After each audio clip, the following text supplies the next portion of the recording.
one of It's All Geek to Me, where three friends get together each week to have a chat about all things geek. Their knowledge is varying and their interest is too. My name is Rich Gittins. Please welcome my co-host, Mr. Chris Lum.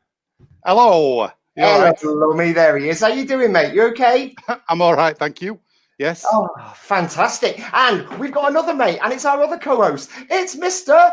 Nathan Webb. Hello, Webby.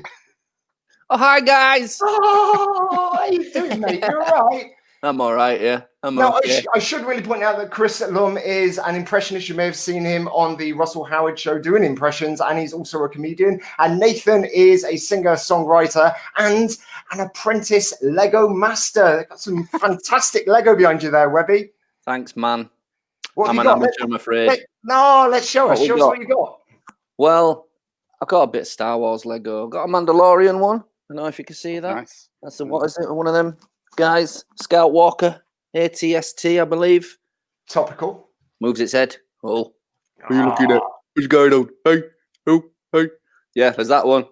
BB-8. We got a bit of BB-8. I just thought I'd put some geekery out to represent.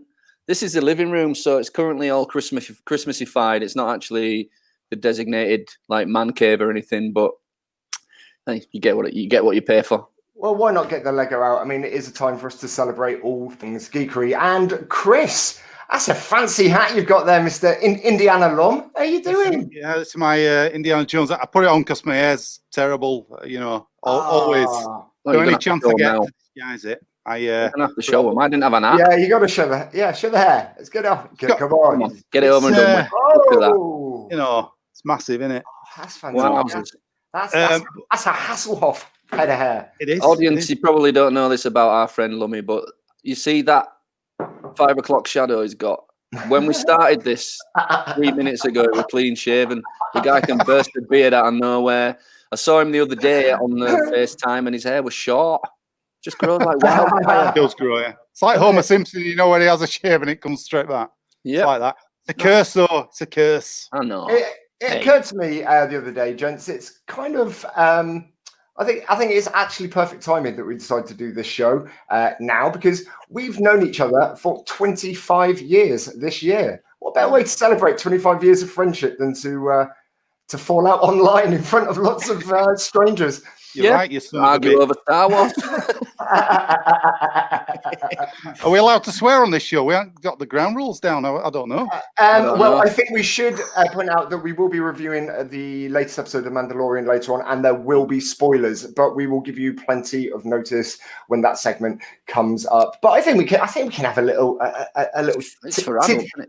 a little titty bollocks, can't we? Why don't everybody go around, and everybody pick a swear word? Let's just get it over and done. Pick your best swear. Lummy, what's your best swear word, Lummy? Oh, it's got Shazbot.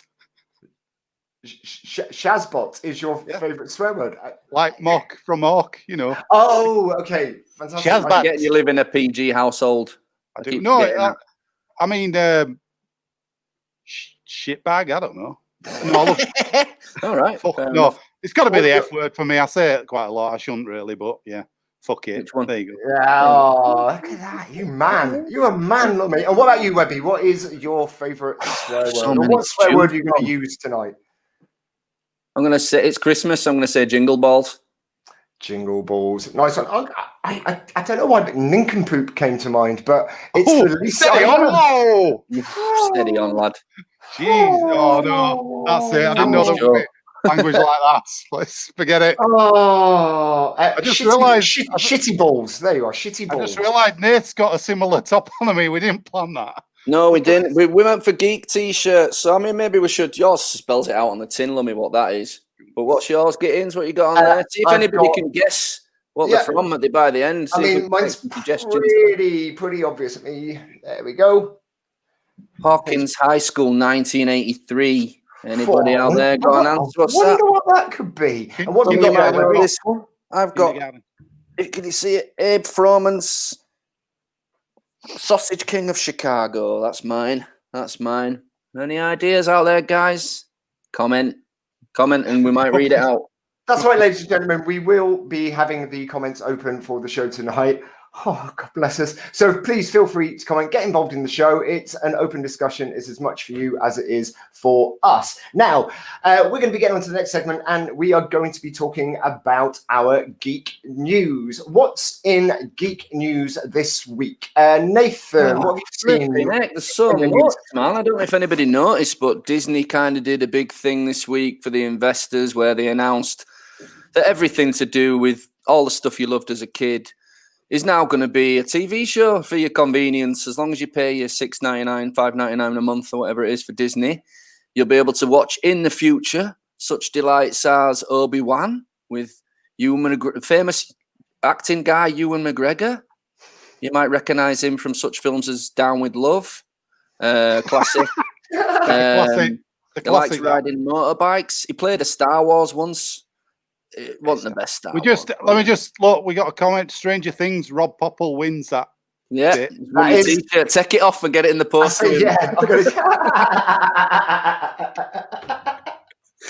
Right. Okay. Sorry. So yeah, but they've also announced. What else did they announce? They've announced Rogue Squadron. Do you want me to? I've got the pictures here. Should we go through them? Do you want to go through them? Right, here we go. Oh yeah, there we go. First of all, there we go. Ahsoka.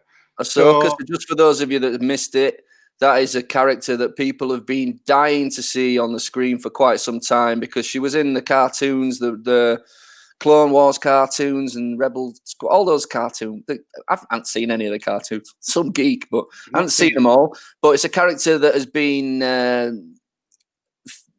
people have been wanting to see on the big screen for some time. And spoiler is where the spoilers are going to kick in. That she turns up in this series of Mando. Played by the lovely Rosario Dawson, who you couldn't really cast her much better. That was the face they wanted before they'd even cast it, really, you know. So a lot of people are going to be looking forward to that, I'm sure, myself included, because I thought the character was great, even though I haven't got much of a history with it or a background. Didn't know much about her. But yeah, I'm into that one. Go for that. Have you seen Rosario Dawson in a film called Zookeeper with Kevin James? I've never seen Zookeeper, no. No, it's one of those ones that pops up, but I've just never given it. It's good. Don't let it put you off. Just the idea of it's good. But I'm just trying to gauge how serious you are about that before. It's really good. No, I watched it and I went, come on, Kevin James, Zookeeper, Rosario Dawson, come on. Then I watched it all like, that was amazing. Magical. Wow. It's a kids movie, but it will go. But do you want to? I've got a little bit of an insider thing for you. The Ahsoka thing. If you look at that, do you see that blue circle around it? Oh yeah. That's what they call the Veil of the Force, I believe, right? And it's in one of the cartoons, and it allows them to skip dimensions and time and space, like Marvel. Which means so they can have different timelines. So yeah, they're gonna go for some multiverse type stuff, possibly. Yeah. Yep. And there's rumors. You know, sorry, go on. They're gonna get rid of the other trilogy. There's rumors going around that they're gonna kind of say that trilogy didn't really work. And if you notice, the latest 3 films that they did, 7, 8, and 9, Skywalker ones. Yeah. The later.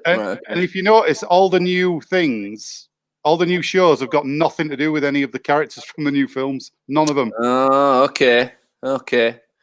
You say that, but there was one film that came out a couple of years ago that is a side story for Star Wars, as you probably all know, the Rogue One, which one of the characters from that has been greenlit with a show. I think have they filmed it yet, Lummy, or are they working on it? There you go. They're working on it now. Andor, there you go. It's all about Cassian Andor, so that one's supposed to be set around the same time as Rogue One, which would make it around the same time as Star Wars: A New Hope, I believe.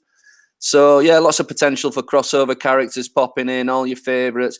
Basically, Disney are just going to keep throwing shit at you until you can't stand it anymore. And I think a lot of it is to make up for some of the lesser things they've done in the past few years that people weren't quite happy about. I mean, clearly, I know we're going to get onto this, but clearly, John Favreau, is knocking out of the park at the minute with the Mando. Everybody's loving it. It's got something for everyone in there, personally speaking. I'm really enjoying that. So yeah, I mean, I have to say, as me and Chris and Gaines, we've all at some point in our lives said, "Oh, that's enough with the Star." Even us, we're a bit beleaguered with it, but we still watch it. We still put it on just in case it's good. and when it actually is. Yeah, it's good. Do you want me to throw up the rest of these titles and briefly? How many other shows are they? How many shows are they putting out altogether? 7. So there we go. Lando, that's coming. Lando the Mando. There's not much about that. We don't know if it's young Lando. I assume it is, or older Lando, Billy D. Williams. But I mean, particularly, I think I'm kind of worried about the fact that Donald Glover played him in the Solo movie. So if they're setting it when it's his age, I mean, they might struggle to get that guy. He's quite famous and quite rich and quite busy. So. I loved him. He was great. Yeah, he was great. Yeah, but I mean, this goes back to when I was a kid. When the original first Star Wars movies came out, there used to be a series of books about Han Solo and Chewbacca going around the galaxy on adventures, like one-off sort of spin-off cowboy type stories. And I think that's what they're going to work with Lando as well, because he's got his own set of stories as well. So, well, the Lando novels, weren't they, as well as the Solo ones? There were 3 of them. I think there were 3 of each thing. Yeah. So we'll probably get some old stories, bits from the comic books thrown in there, storylines, and could be quite interesting. I'm not a massive Star Wars fan myself, but me neither. So that's Lando, which obviously, I mean, to be honest, a part of me is a bit like, really? I mean, I wasn't expecting them to say they were going to release 10 new shows, 10 new Star Wars shows. Like, are you sure that's enough? You know what I mean? Why not 20? Do we know if there's going to be any brand new material in any of the shows in terms of are they going to be looking at any characters that haven't been looked at before, or are they going to be all based on things like the Clone Wars and Rebel and all that sort of stuff? Yes and no, I believe. I mean, I think a lot of it is tied at some point. I think it seems like a huge push by Jon Favreau and a guy called Dave Filoni, who's been writing and heavily involved with Star Wars for quite some time. Yeah, it's a massive push for them to try and bring the world that they created or people created in the Clone Wars cartoons, is to link it all together and make it officially part of the Star Wars canon. So that's why obviously in this series of Mando, we've seen quite a few people popping up from the cartoons. I saw them in the cartoons, so it's all new to me, but I'm enjoying it. And indeed, actually, we're going to talk about it later on, so no spoilers right now, but we saw something kind of confirmed in the latest episode that people have been asking about for quite a while. So stay tuned for our Mandalorian review. What other shows are going to be coming up in the Star Wars Disney right. So we've series? got, I mean, speaking of the Mandalorian, this Rangers of the New Republic, that's going to be about Cara Dune, the character from Mandalorian. Yes. Okay. So that's why, she got that badge. No spoilers there about the New Republic. She's the sheriff. Yeah. So okay. About that. We've got others. You mentioned Obi-Wan Kenobi. There's the logo there. Hayden Christensen. Hayden Christensen, who played Darth Vader in the prequel trilogy. Guy gets another shot after so many years of being ignored. I think they were quite harsh to that guy. Well, apparently he filmed some stuff for episode 9. They cut it all out, but we don't know until some. Oh yeah, I heard the rumors he was supposed to come back as a Force ghost, and yeah. What else we got? We got Rogue Squadron. So this is a movie. This. It's by the woman who directed Wonder Woman, right? Yeah, Wonder Woman. Yeah. So there's there were a little teaser trailer for that. I didn't show any footage, just talking about the movie. But so Rogue Squadron, obviously, there were loads of novels to do with Rogue Squadron, comic books as well, Dark Horse comics and all that back in the day. So hopefully they might take some of that, or it'd be good anyway. That I'm sure. Is it going to be a cinema release, or is it just going to be Disney Channel? Do you know? I think it's cinema. I think everything else is purely Disney. Yeah. Hard to say at the minute with the cinemas being shut down and not, nobody knows quite when they're reopening. But yeah, it's having a strange impact in the world around us. Yeah. The other, I'm just looking at what else. So there's one called Star Wars Visions as well. That's manga animation, I think. Okay. So, and again, they did some comic books, manga Star Wars, that retold the classic trilogy in manga style. So I don't know whether it's based on that or just other stories as well. Some of this stuff I haven't got much information on the internet. I had a quick look around, but some of it's a bit low key. Apparently, they showed some footage from the Obi-Wan thing at the investor meeting, but you can only see that obviously if you invest in Disney. Oh, okay. So we can't see that. I had a feeling they were filming it. Luckily, I sneaked in that video. It's here. No, I don't got it. I had a feeling they were sneaking. They were already filming bits of that, just from what I read recently about Ewan McGregor being all over the place in meetings. Wink, wink. And a big announcement is this. Oh yeah, there's people looking forward to that one. Yeah, Willow's all right, isn't it? You think they're going to get Warwick Davis in it? He's back. Is he back? Yeah. Excellent. Okay. Yeah, he's back. Do you want to tell people at home what Willow is? Because I know a lot of people don't know massive amounts about it, but you being a massive George Lucas nut, Lummy, you might be able to. I don't know too much about Willow. It's about a guy George called Willow. Lucas movie, isn't it? He gets basically a baby turns up to his village. Eleanor Duran, is it? Strange name. I watched it for ages. But anyway, baby gets washed up, and he gets quest to take the baby to the humans, I guess. Okay. You put me on the spot with this. I didn't know we were going to.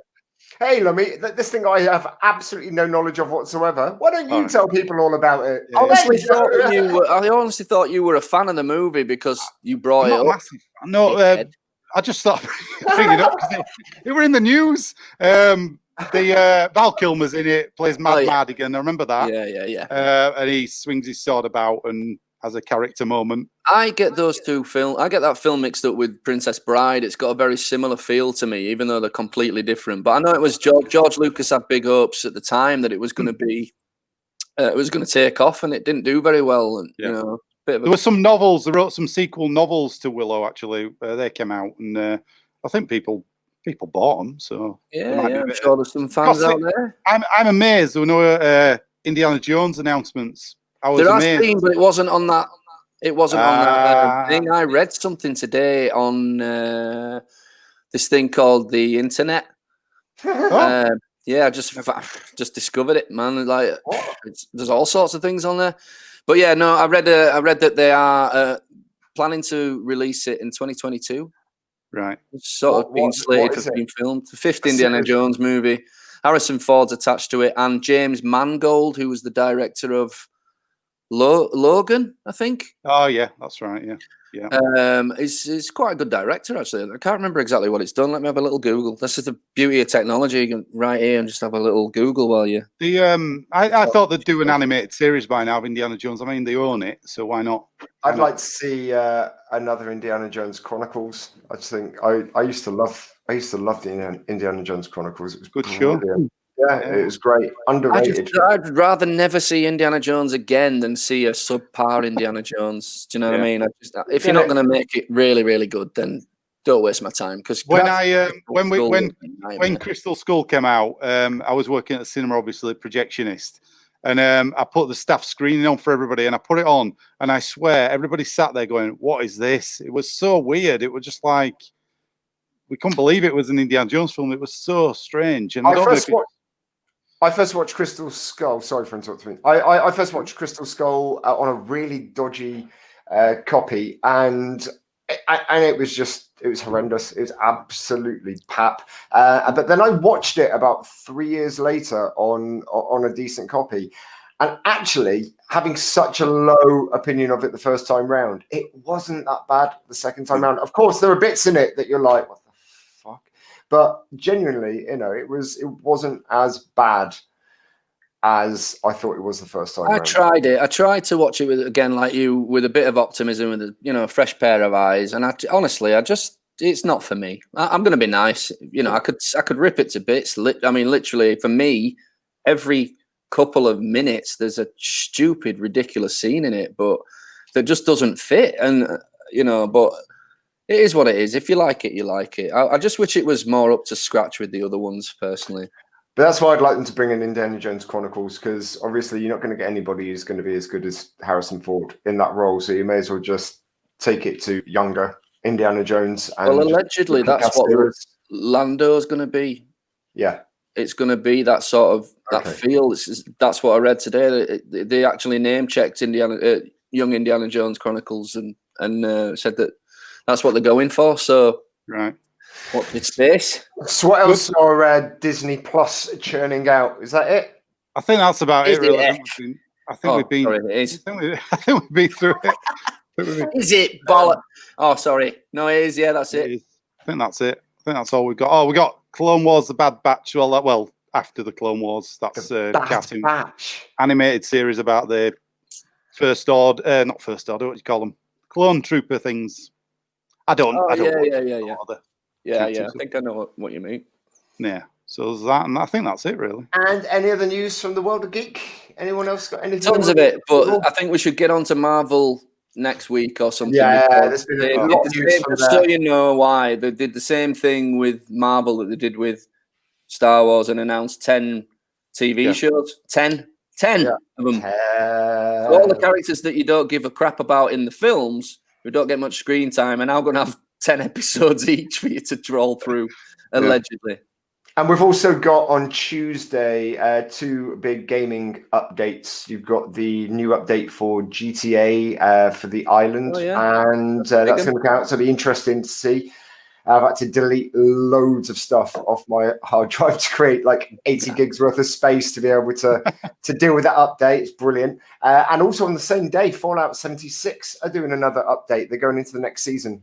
So the new scoreboard is going to be up, and there's going to be an increase in stash box rate, Webby. I know that'll interest you. So going from £800, I'm assuming they're pounds that we're dealing in Fallout 76. We've got a message here. We've got a message on the chat. Our old friend Rob Girdler. Hello, Rob. Girdler. Hey, Indies like Star Wars. There are and only ever will be 3 films. Controversial. You know what? I happen to agree. I mean, I can get on board with. I agree. I do. It's not so much that I'm so old that I can't get over the trilogies. Just that the first trilogy for me is the better trilogy. I think it's better filmed. The effects, even though they're not amazing, they're just great for what they are. So, we'll see. How much does nostalgia play into that, though, do you think? Because, absolutely. But for me, like everything when I was a kid was just amazing and full of magic and wonderment. And obviously, to be older, a bit more cynical. If it wasn't for nostalgia, we wouldn't be having this podcast. We wouldn't be watching any of this shit, because that's why they've done it. It's to build on that nostalgia dollar, knowing that we're going to take our kids. Some of us are going to take our grandkids, because some of us have got grandkids now, man, So it's all about nostalgia. It's all about playing. Well, I didn't want to say anything. People I know, when I was a kid, for example, my dad is dead now, but he's got grandkids. He doesn't know about them, but he's got them. But we went to see Star Wars, right? So what I'm saying is that person, if you went with your parents to see it, they've got grandkids, some of them. So, it's just odd. It's just been around so long. But it definitely does. I mean, it's billions and billions of dollars of toys and bed sheets and T-shirts and everything, I think the biggest thing that's changed things is the realization for Disney that they can make a lot of money from having a streaming service. Something that, to my mind, they've never showed an interest in. For years and years, they've kept everything locked down, haven't they? It's because of the way things are, though, isn't it, with the world? We're all in a pandemic. They've had to go online, so they've had to figure out a new way. I mean, Disney Plus obviously came out before that anyway, but I bet they obviously weren't going to churn everything out on there. I bet half of those Star Wars projects were going to be movies before they went, we better think about this. Definitely, yeah. But in a way, I think it's good to break that mold, because that's what people, believe it or not, all these people who've been saying for ages, when's the next Star Wars out? So what they did a couple of years ago is they started releasing one every Christmas, and then even the fans were sick of them. Yeah. So I don't think they found that balance. I'm not sure what the problem was managerially, up the ladder, and why they just played it like that. But that's what they did. They overkilled it, and it seems to me like they weren't paying attention on to the things that were that the fans wanted. I mean, if we know anything about Star Wars fans, is that you can't please them anyway. It doesn't matter. You're always going to lose. I still find the oddest choice I find when they redid these films was in Episode 7. They didn't have a Han, Luke, and Leia reunion in it. It just baffles me still. Just for the fans. Yeah, you had well, even for the story, you think why not start it with them, even if they're together and then they get killed off in first film. So be it. At least you've done that thing that everybody's been waiting for. That to me, I mean, I didn't mind Force Awakens. I'm not saying it was terrible, but I just don't know why they didn't do that. You had them all there. They were all there for the script reading, where Mark Hamill just read the stage directions. But I think they failed in that they didn't get to go around every single Star Wars fan in the world and say, "What do you think?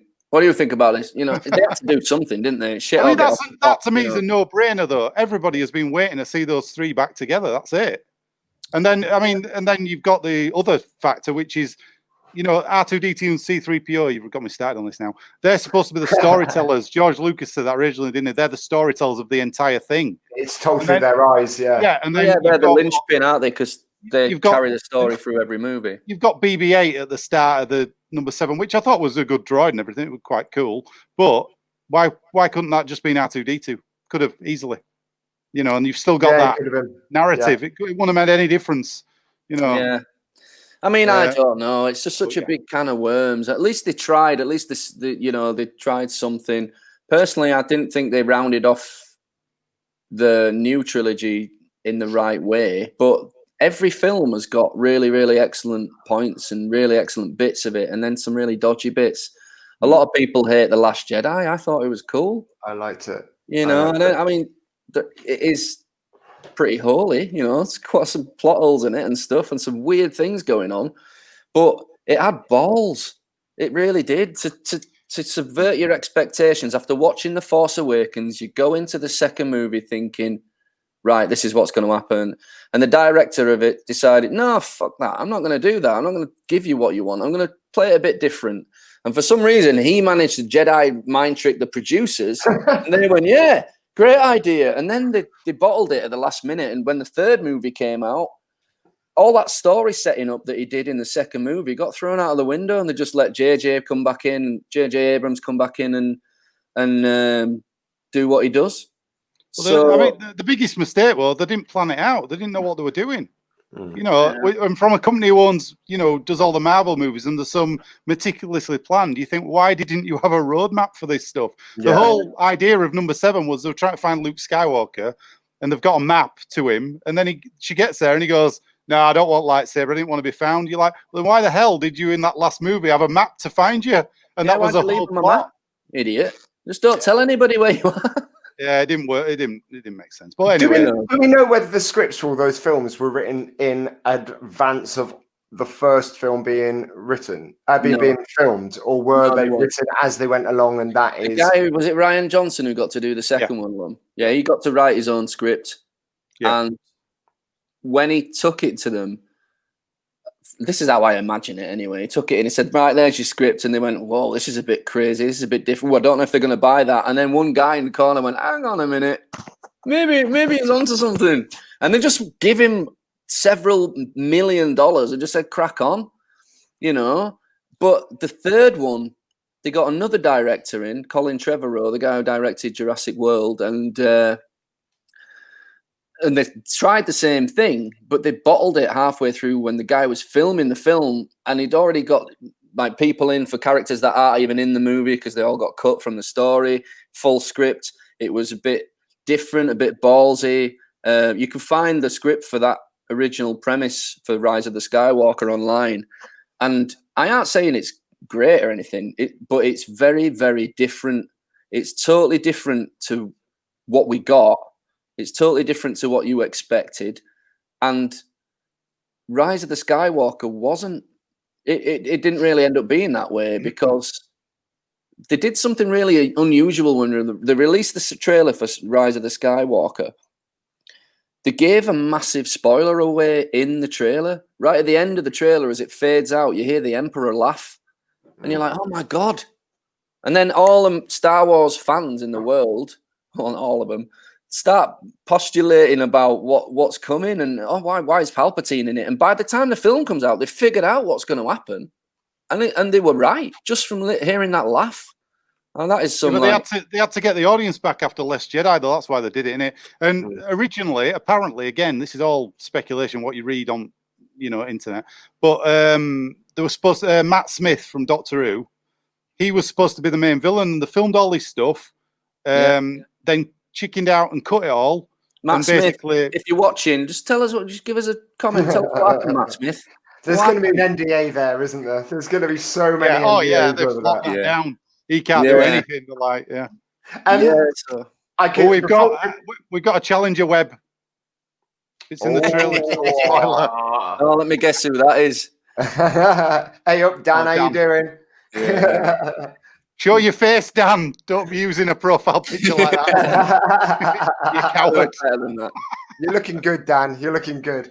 Before we move on to the next section, I just want to say the reason that they didn't use R2D2 and they had BB-8, I'm pretty certain, is merchandise. Oh, yeah. Oh, yeah. An extra toy. Exactly, yeah. Because you're still going to have a new R2D2 that people are going to buy. Yeah, and then in the last one, you get another new droid, don't you? In the last one. Yeah, you get that vacuum cleaner droid that went off the shelves quick. You always know when a figure's unpopular. Coming from the point of view of a Lego Star Wars guy, you always know when a character is unpopular. They did they've done BB-8, a little robot Lego version, right? Like that. And it's got like bits in it, moves its head and all sorts, right? Relatively popular figure, BB-8. They did the same one for that new robot in Rise of the Skywalker. They've done a limited edition, special edition Star Wars. What's he called? Dio or something like that. Anyway, and it's like Lego never goes in the sale really. It never drops more than like a tenner off its price, no matter what. But you can pick up that one that nobody gives a shit about from the last Star Wars movie for some. Nobody cares, so you always know that it's just that it is a cash-in thing. Yeah, which is fair enough. But it is what it is, isn't it? I guess business. That's business. That's show business. Right, we should move on to our next topic, and we will be discussing season 2, episode 7 of The Mandalorian, The Believer. So, again, I will say there are spoilers in this section, so please feel free to turn us off and come back in about 15 or 20 minutes. But we are going to be talking in detail about this episode of The Mandalorian. So, gents, what do you reckon about The Mandalorian this week? What do you think? Boom, boom, boom. Well, Webb, do you want to give us a bit of a plot summary or what? Or do you want to? I can't shut up since we started. Shall I give somebody else? You go, Lum. You go. All right. So stop me if I get anything wrong. I'm just looking. I'm just going to stop you there. I'm just going to stop you. Such a twat. So it starts off. We've got a junkyard, haven't we? Here we go. I've got some pictures. Lovely junkyard. You've got your man, Mayfield. He's working at the junkyard. This droid comes up. Pretty cool. Played by Bill Burr. Yeah. What, the droid alert? Yeah, Bill Burr. Yeah. Spoiler. What do we think of Boba Fett's clean armor? Cool, man. You know what? I wanted a deleted scene where he's painting it. Yeah, I just thought he's obviously so chuffed to get his armor back after all these years. The first thing he did was sat down and polished it all up. I think it's cool. He's got have you seen he's got like this scarf on as well, if you look at the and he's got a couple of new motifs. I don't know if you could tell. On the side is I can't remember the name of the species. On his arm, he's got a species that's always been there, but he's got a new one. And the new sigil, I can't remember what it means. Oh, this is going really well. Chris, can you bring that picture up? It's actually on there. Chris, can you bring that picture up again? Because it actually looks like it's on there. It looks like a burger. Yeah, that symbol though is a symbol. I can't remember what it's to do with. It's something to do with. Is it a planet? Go Google it, guys. It's really interesting. So much so you'll read it and just instantly forget what the hell you want. But yeah, Google it and comment and let us know. Yeah. Tell us what it is. Yeah. So he's got his nice shiny armor. So yeah. Right, keep talking. I'll put the images up. Keep going then. So what we see Bill Burr's character in the sort of the planetary penitentiary sort of thing, where he's doing hard labor, and they come and break him out. What do we think of the breakout in this episode? Pretty simple. It wasn't really much. I think that's one of the perks of being mates with somebody who's just been promoted to like sheriff. She did make it sound like it was going to be a right task though in the previous episode. She's like, I don't know if I can do that. Yeah. You know, come So on, guys. What we actually should appreciate is they saved us the scenes where she's doing boatloads of paperwork, just trying to get this guy out. Yeah. Yeah. Come on. DPS reports. False witness statements. Jesus, sign this for us, Mando. So yeah, they come to get Bill Burr back because just if you cast your mind back to season 1, around about episode 6, where I think it's called The Prisoner. Is it The Prisoner, that one? Where Mando has to go and meet a bunch of crazy rebels, rebellious people to go break into a prison ship to get somebody else out. And Bill Burr is one of the characters that he works with in that episode. And during that episode, Bill Burr lets them know that he used to work for the Empire and he was an Imperial. So he's got all this insider knowledge. So they're going to spring him out of prison to get the codes. To get some codes. He's got codes. So he can get the codes. They're multiplying. What do we think about his part in this? Well, I suppose we're going to get onto that in a minute, but it'd be nice to discuss about his part. Okay, generally, yeah. What do we think of the way Bill Burr's playing this character? What do we think? I liked it, man. I really liked it. Especially liked it when he's putting that stormtrooper outfit on. He's sitting on the side of the thing and he's going, God, this guy stinks. Yeah. His gloves are still wet. I thought it was pretty cool, man. Yeah. I thought, because he's a comedian and not primarily known as an actor, I thought he was really natural. Do we think that they purposely wrote funny lines for him? Because I think he's the kind of dude that shows up and he's funny. I think they wrote it. The good thing about it, though, it's not really cheesy, because some jokes sometimes in the Star Wars stuff, you do think, oh, come on. Like, I'm thinking of episode 8 with the mama jokes for the start of the film. Oh, yeah, when he's putting them on hold. It's like, yeah. Mother. Yeah. They have a habit of being quite unfunny. I mean, my favourite joke, I don't even know if it's supposed to be a joke, is in The Last Jedi again, where Luke Skywalker squeezes the booby of the sea cow and he gets the milk and he like looks at the camera and he's winks. He's like, what am I doing here? I waited 30 years for this shit. It's brilliant. And he just gives the camera this look like, yeah, you fucking saw this. This is really happening. It's great. But yeah, well, go on. I think he fits really well. I think he's I like him. I like Bill Burr's stand-up as well, I've got to say. So yeah. They rescue him from the prison planet, and then what happens? Well, it's mission time, innit? Go on a mission again. And for the first time ever, we get to see the inside of Boba Fett's ship. Oh yeah, and it all turns round and stuff, doesn't it? Slave One. Yeah. It was nice to see Slave One. Although it did, I was saying in our chat earlier on, it's for the first time, it's just occurred to me how much Slave One. And don't get me wrong, I know it's going to offend some people out there. I love Slave One. It's an amazing ship. It looks brilliant. Look what it can do, but it does look a bit like a travel iron. Yeah, it does. Excuse me. Yeah, I think George Lucas looked around in it for inspiration around his house and went, "I love that. Love this."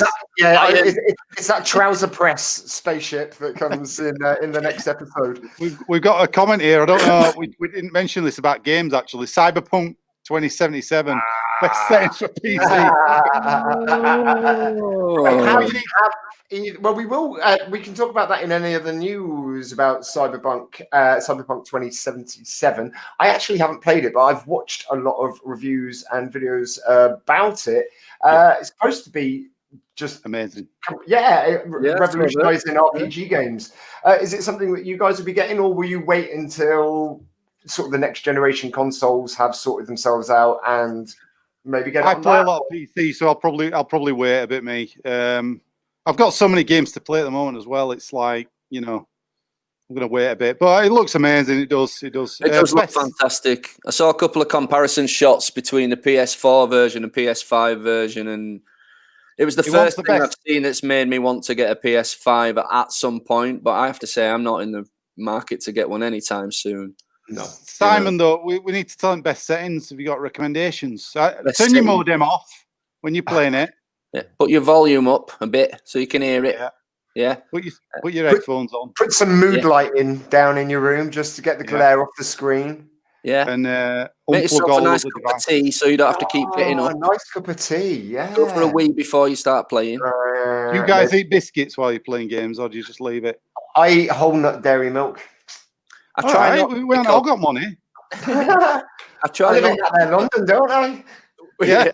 I find that when I'm playing a game or something, I'm not actually conscious of what I'm eating, so I can easily devour like a large Galaxy bar or something like that with no trouble at all. And then I look down, I'm like, shit, where's my chocolate? Oh, you've eaten it all. What do you like to eat, Simon? Let us know, Simon, what you like to eat. I can tell you, Simon, that from what Nathan's just said, having gamed with him pretty much every night for the last 9 months, Maltesers is his predominant snack of choice. I do crunching in your ear all the time, just crunch, crunch. Yeah, I do that even when I'm not eating Maltesers. So we see the inside of Slave 1 in episode 7 of the Mandalorian. The inside of Slave 1, it all turns around like a gyroscope. It's brilliant. Brilliant, that bit. I thought, wow. It'd be really funny if when it was turning around, they were all just going like, whoa! I got strong Guardians of the Galaxy kind of sort of themes within this. Just seeing all this sort of this band of very, very different kind of heroes, anti-heroes, going off to do this mission. It had sort of a Guardians of the Galaxy vibe about it for me. There was sort of hinting, weren't there, that Mayfield was going to get together with Cara June because of the way they sort of speak. They don't like each other. They don't get on very well. But by the end of the show, he earns a respect by nailing that amazing sniper shot. Yeah, and you know, we're skipping ahead a little bit, but you know, then she's like, "Ooh, actually, yeah, I could shag that guy. He can shoot stuff." I'm thinking, what? It's a bit weird. I found it a bit weird, but yeah, I was amazed to put that line in as well. What you just said, I just wasn't expecting that.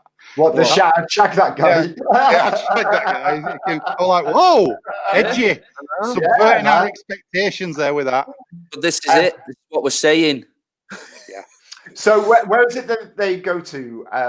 They go to here. They go to Green Planet Island. I didn't get the. Go to Ireland. Called Morag, isn't it? All right. Morag? I don't know. I think it was Morag. I thought that was the name of Morag. What's Morag? There's a character called Morag in something. Isn't it a witch or something like that? I think that is that in Willow. Back to Willow with that vast knowledge I have. I think she's called Morag in Willow. How weird! It all comes full circle. Oh. As I said in our disclaimer at the start of the episode, we have varying degrees of knowledge about the World of Geek. We didn't claim this was an expert show because God, who wants to be an expert at this sort of thing? Say that, Webber. You're doing pretty well with all the facts and figures tonight. I didn't want to correct you that it's Slave 2, not Slave 1, but is it Slave 2? Yeah, it is. Slave 1 is Django Fett's ship, isn't it? No. Right? What am I talking about? Same ship, different pilot. Slave 1 is Boba. The same ships. Same ship. The reason you know it's the same ship, again, there's something happens right at the end, and you know that's why it's the same ship, because something happens. No, I knew it was Boba Fett's ship, but I understood that Django Fett had a different ship to Boba Fett, and Boba Fett created his whole image in the image of his dad, including the ship. No, because you know that seismic sort of mind bomb that he drops at the end, which was fucking cool, and that sound effect is amazing. It's a throwback to when Django Fett did exactly the same thing in the. You jumped ahead, but I've got a picture of that. We are. It's first show, guys. You know, it's gonna be nice picture there. I grabbed that. It's good. Yeah, they have to go to the planet. They have to do another. Let's sneak into a building and do something sneaky. And sneak around a bit. Now, this is where I wasn't going to be all right. Let's point out all the shit things about it, because so far for me, Mandalorian has been on a roll, and there aren't many. There really aren't many to pick from. But in this one, this episode, you are wanted by the Imperials, and you used to be an Imperial. Why the fuck are you taking your helmet off and just walking in there? Nobody else, apart from officers in that whole building, has got their helmet off. I'll tell you why. It's because those helmets have such. I mean, we need to talk about this because those helmets have such a short field of vision. I mean, it's like Yeah, degrees. That's it. You can't see. But that doesn't mean take it off, because you're more likely to be spotted if you're the only person in the building without his helmet on, and you're the only criminal.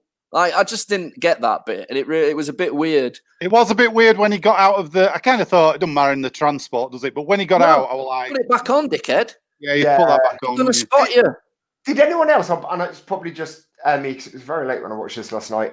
When he's talking to Mando, and Mando's just sat in the armor still. Did anyone else think that armor's empty and he just thinks he's going in? He thinks he's being watched by one of us guys. You know? Well, who knows? I heard a little rumor that Pedro Pascal, who plays the Mandalorian, allegedly walked off set in the middle of filming this. And the way I read the story, and then I translated it into what I think happened. And he went on the set and he said, "Hey, I think I should take my helmet off more this series." And they were like, "No, don't be daft. We've got a plan already. Like, we're not just going to take your helmet off willy-nilly." It's like, no, I must insist. I'm like, look, all right, I didn't want to have to tell you this, but around about episode 7, you're going to get a chance to take your helmet off. But that's not what this show is. It's not Mr. Take His Helmet Off guy. It's Mando. Yeah. So apparently he spat his dummy out and walked off the set, and they had to film it with some guy in his armor. So when he took his helmet off, I was like, oh, maybe that's not actually true, because it is the same dude. But Lummy, did you hear that as well? Yeah, there's been loads of people saying about that. But yeah, I was surprised when he took helmet off. I was like, I've got a picture of him taking spoilers, obviously. Yeah, and then that beautifully cut mustache to say he's had an helmet on for how many years. Well, he can shove it up. He can take his thing up to drink soup. Yeah, lift the crisp of his helmet, get some trimmers up there. Maybe he had Baby Yoda. Sorry, Grogu, doing it. That is a name I cannot get on board with still. But anyway, that's another conversation. So, they were brave in this episode because he wasn't in it. Well, it's the only episode where there's been no baby. Yeah. I'm going to say Baby Yoda because I'm finding Grogu. But that's to make us all pine for him even more next week when we get the finale and they've got to go rescue him. So that's we'll talk about the episode. Let's come back a little bit. So that's why they need Bill Burr's character, because Bill Burr can get them access to the Imperial coordinates of the vessel that has got Grogu on it.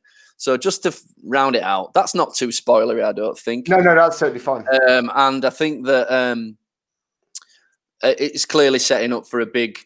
I wouldn't be surprised if next week Mando flies around the galaxy picking up more people that he's met on his way so he can go... Let's do that. Let's talk about that later. So basically, so they've got to... Is it Morag, the Green Planet, and they have hatched a plan. They are working out who is going to go in with Mayfield because they don't want him to go in by himself. And they all discuss reasons why they can't get in. And Boba Fett's got quite a funny line in this one, actually. It's where he's like, they'd recognise my face. And I think that was another nod to all the fans of the series. And so Mando decides he's going to go in. Mayfield does say, "Nah, I'm not going in with you. I'll go in by myself." Do you think he's got honourable intentions at that point, or do you think he was going to pull a sly one? I think he's going to go in by himself. Honourable if he goes in himself, because he don't like the Empire, does he anymore? He makes that clear later, doesn't he? It does. So Mando goes in with him, and they find themselves in the officers' mess where they need to go and access a computer terminal to be able to find. Just before that, they have a battle, don't they? Of course they do. Now, this for me, and it's quite topical that you're wearing that hat, Lummy. This for me just felt like something straight out of an Indiana Jones film. I half expected a rhino's tusk to come out of the roof of the car. But that's the point. This show nods at everything it wants. I mean, episode 2 of this season, they were nodding at aliens. Every 2 minutes, there was aliens popping out of eggs. Big queen aliens. It were great. Even the what's the bit with where Grogu was eating the egg? Well, one the guy out of Alien in it in one of the episodes. Had Michael Biehn in it, didn't it? Yeah, in the Ahsoka episode. Yeah. So there's all sorts of nods to this and that. And I spotted that Indiana Jones great train ride thing as well, and I thought I thought, why not? It looks cool. Well, season 1 where they had the Jawa sandcrawler hanging off there, that was like Indiana Jones. That was exactly like the tank bit, wasn't it? Where it gets smooshed. Yeah, it's exactly like that. So they decide what they're going to do is in order to, because they're worried about their faces being seen, they decide that they are going to basically beat up a couple of stormtroopers and steal their outfits. Now, this for me is one of the issues that I do have with Star Wars in general. What the hell is the point in Stormtrooper armor? She gets in, she drops down, and she gets both of them. They're wearing helmets, and she smashes their head on the steering wheels, and they're both knocked unconscious. What is the point in those? What is the point in the helmets? It's like the worst armor in the world. In the previous episode as well, where Boba Fett were knocking the hell out of a bunch of stormtroopers with his stick, and their bits were just smashed into pieces. You're right. Yeah. It's not only that. They can't move in players, isn't it? They can't move in the outfits, and they can't see in the helmets. It's the worst designed armor ever. It's like that is a really, really good. Considering the Empire are the people who like handed out those uniforms, maybe it's just an evil thing. Like it's gonna make your life difficult because I'm the Emperor. I mean, I could give you like full panoramic vision if I wanted, but fuck that. Here you go. Yeah, tiny space, and that's why they can't shoot straight. Give them the terrible armor. Yeah. Look at my space magic. Are you sure, my master? We could give them the better stuff. No, save it. We're saving money for Star Destroyers. Oh my God, you really are evil. Yes. The costuming is going exactly as I planned. Penny pinching it. How much is this Death Star costing? Jesus. Do we really need that entire floor that's just full of jacuzzis on Death Star? No, we need that. We definitely need that. Yeah. Can't we just fire the trash into space instead of having the trash compactor? No. No, because it's an integral plot line. Yeah.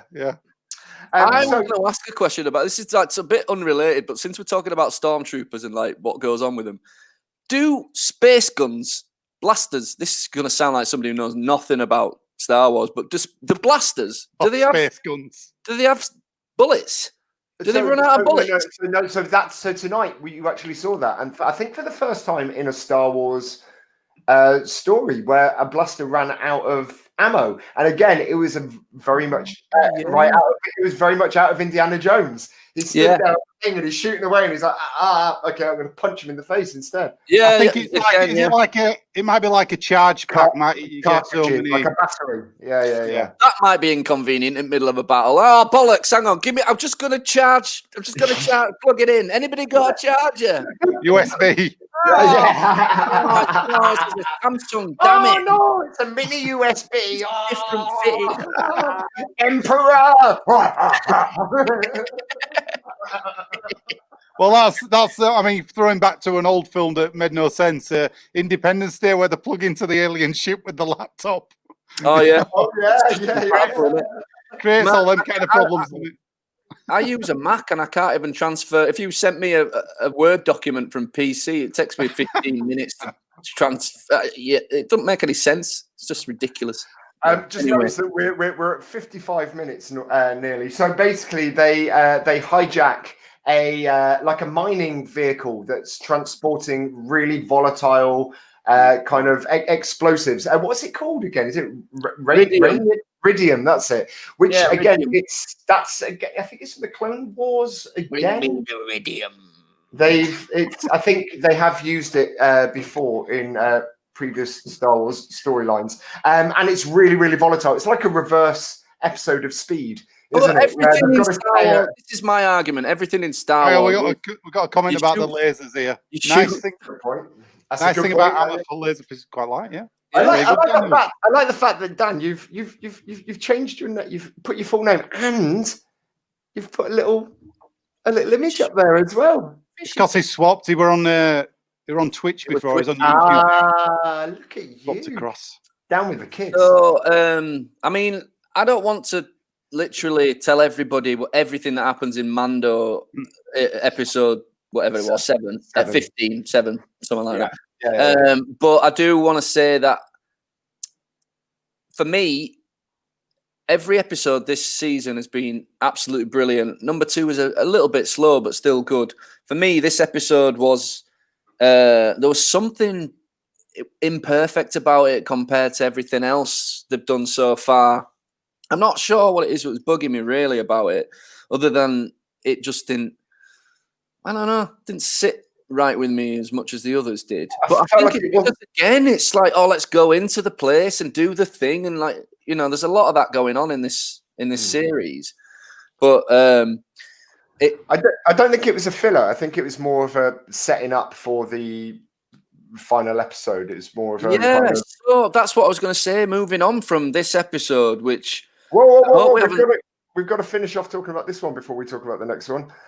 What else have we got to talk about? We've got to finish. We're not even halfway through it. So they get a load of space pirates come and try to blow up the and he has this fight on the back of it, which is another nice thing because it's the first time he's fought without his own armor. So you see him getting hurt by actually what would normally be quite a minor blow for him. So I mean, it might have been a better scene if he'd have stood on top of the tanker, right, and gone to press his button to fire all them little explosive darts out and kill everybody, and he taps the button on his arm and his armor just falls off. His armor.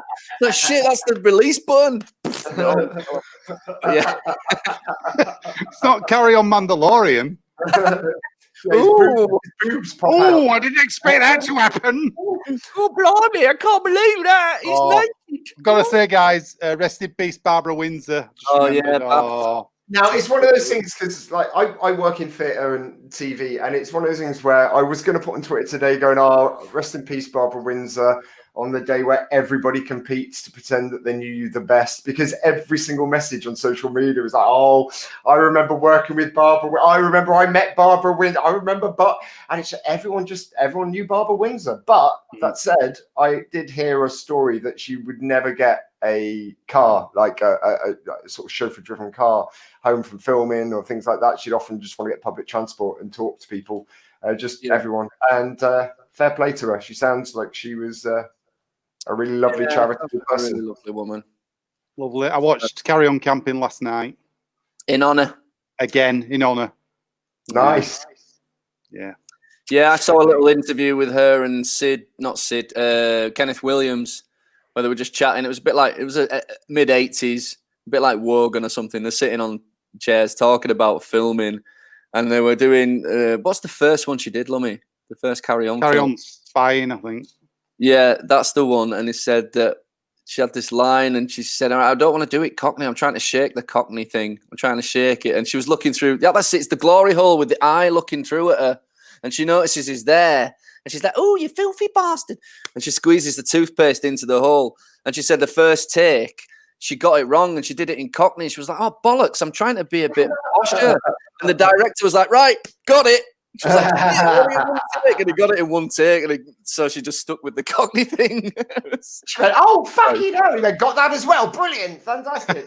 The pilots are trying to blow up all of these tanks, and they start seeing all these explosions in the distance. And what I like about the pirates, right, is the fact that they sent one little ship. There's a little ship with like 6 pirates on. 3 pirates jump off, have a fight with Mando. He blows that ship thing up, the skiff, shall we call it? Yeah. But there's another skiff. It's like a revolving door of skiffs. So he blows 2 up, another 3. You're like, what? Why didn't you all just attack him at once, you bellends? You probably would have won.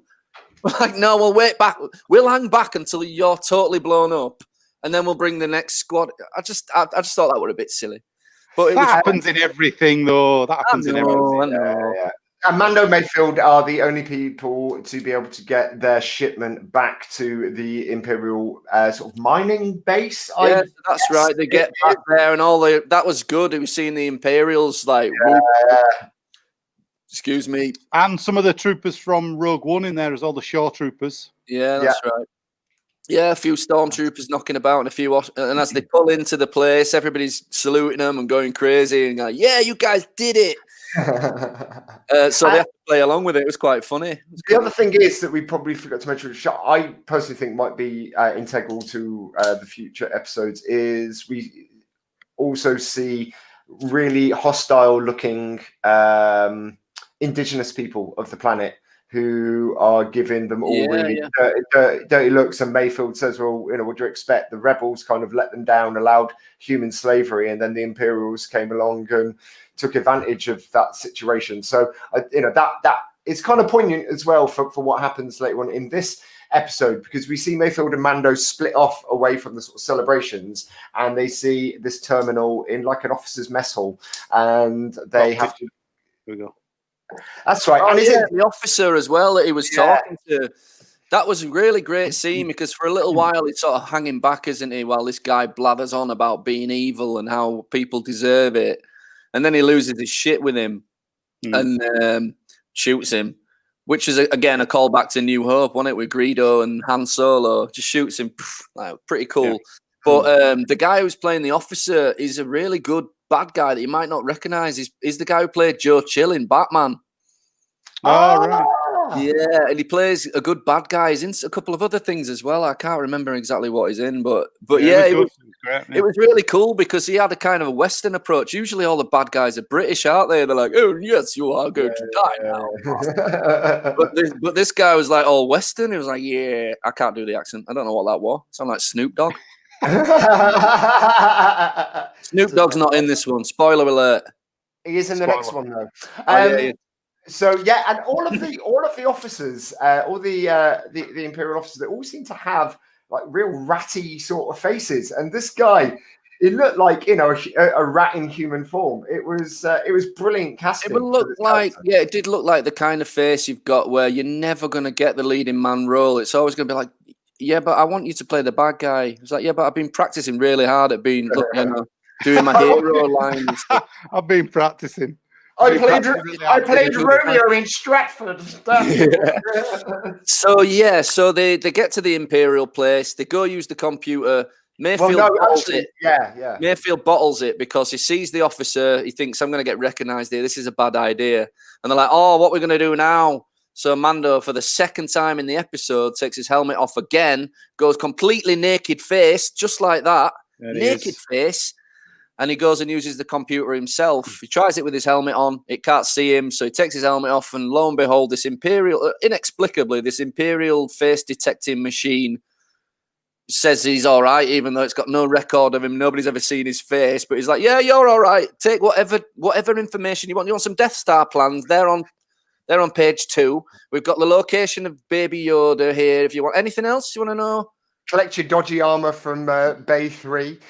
Did he have some links? Did he have some ties to the Empire previously, though, or not? I can't remember.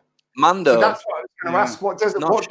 What does that mean? Because obviously it's something that's significant to the storyline. They're not just going to put it in there because it's just an unanswered question. I thought it was like some kind of cafeteria at first. That was like the espresso machine at end, and they were just one of them. Now we'll go to archive room, but it was just there, wasn't it, in the middle of. But it is in the dining room. Like, take your helmet off every time you wanted a cappuccino, though. Yeah.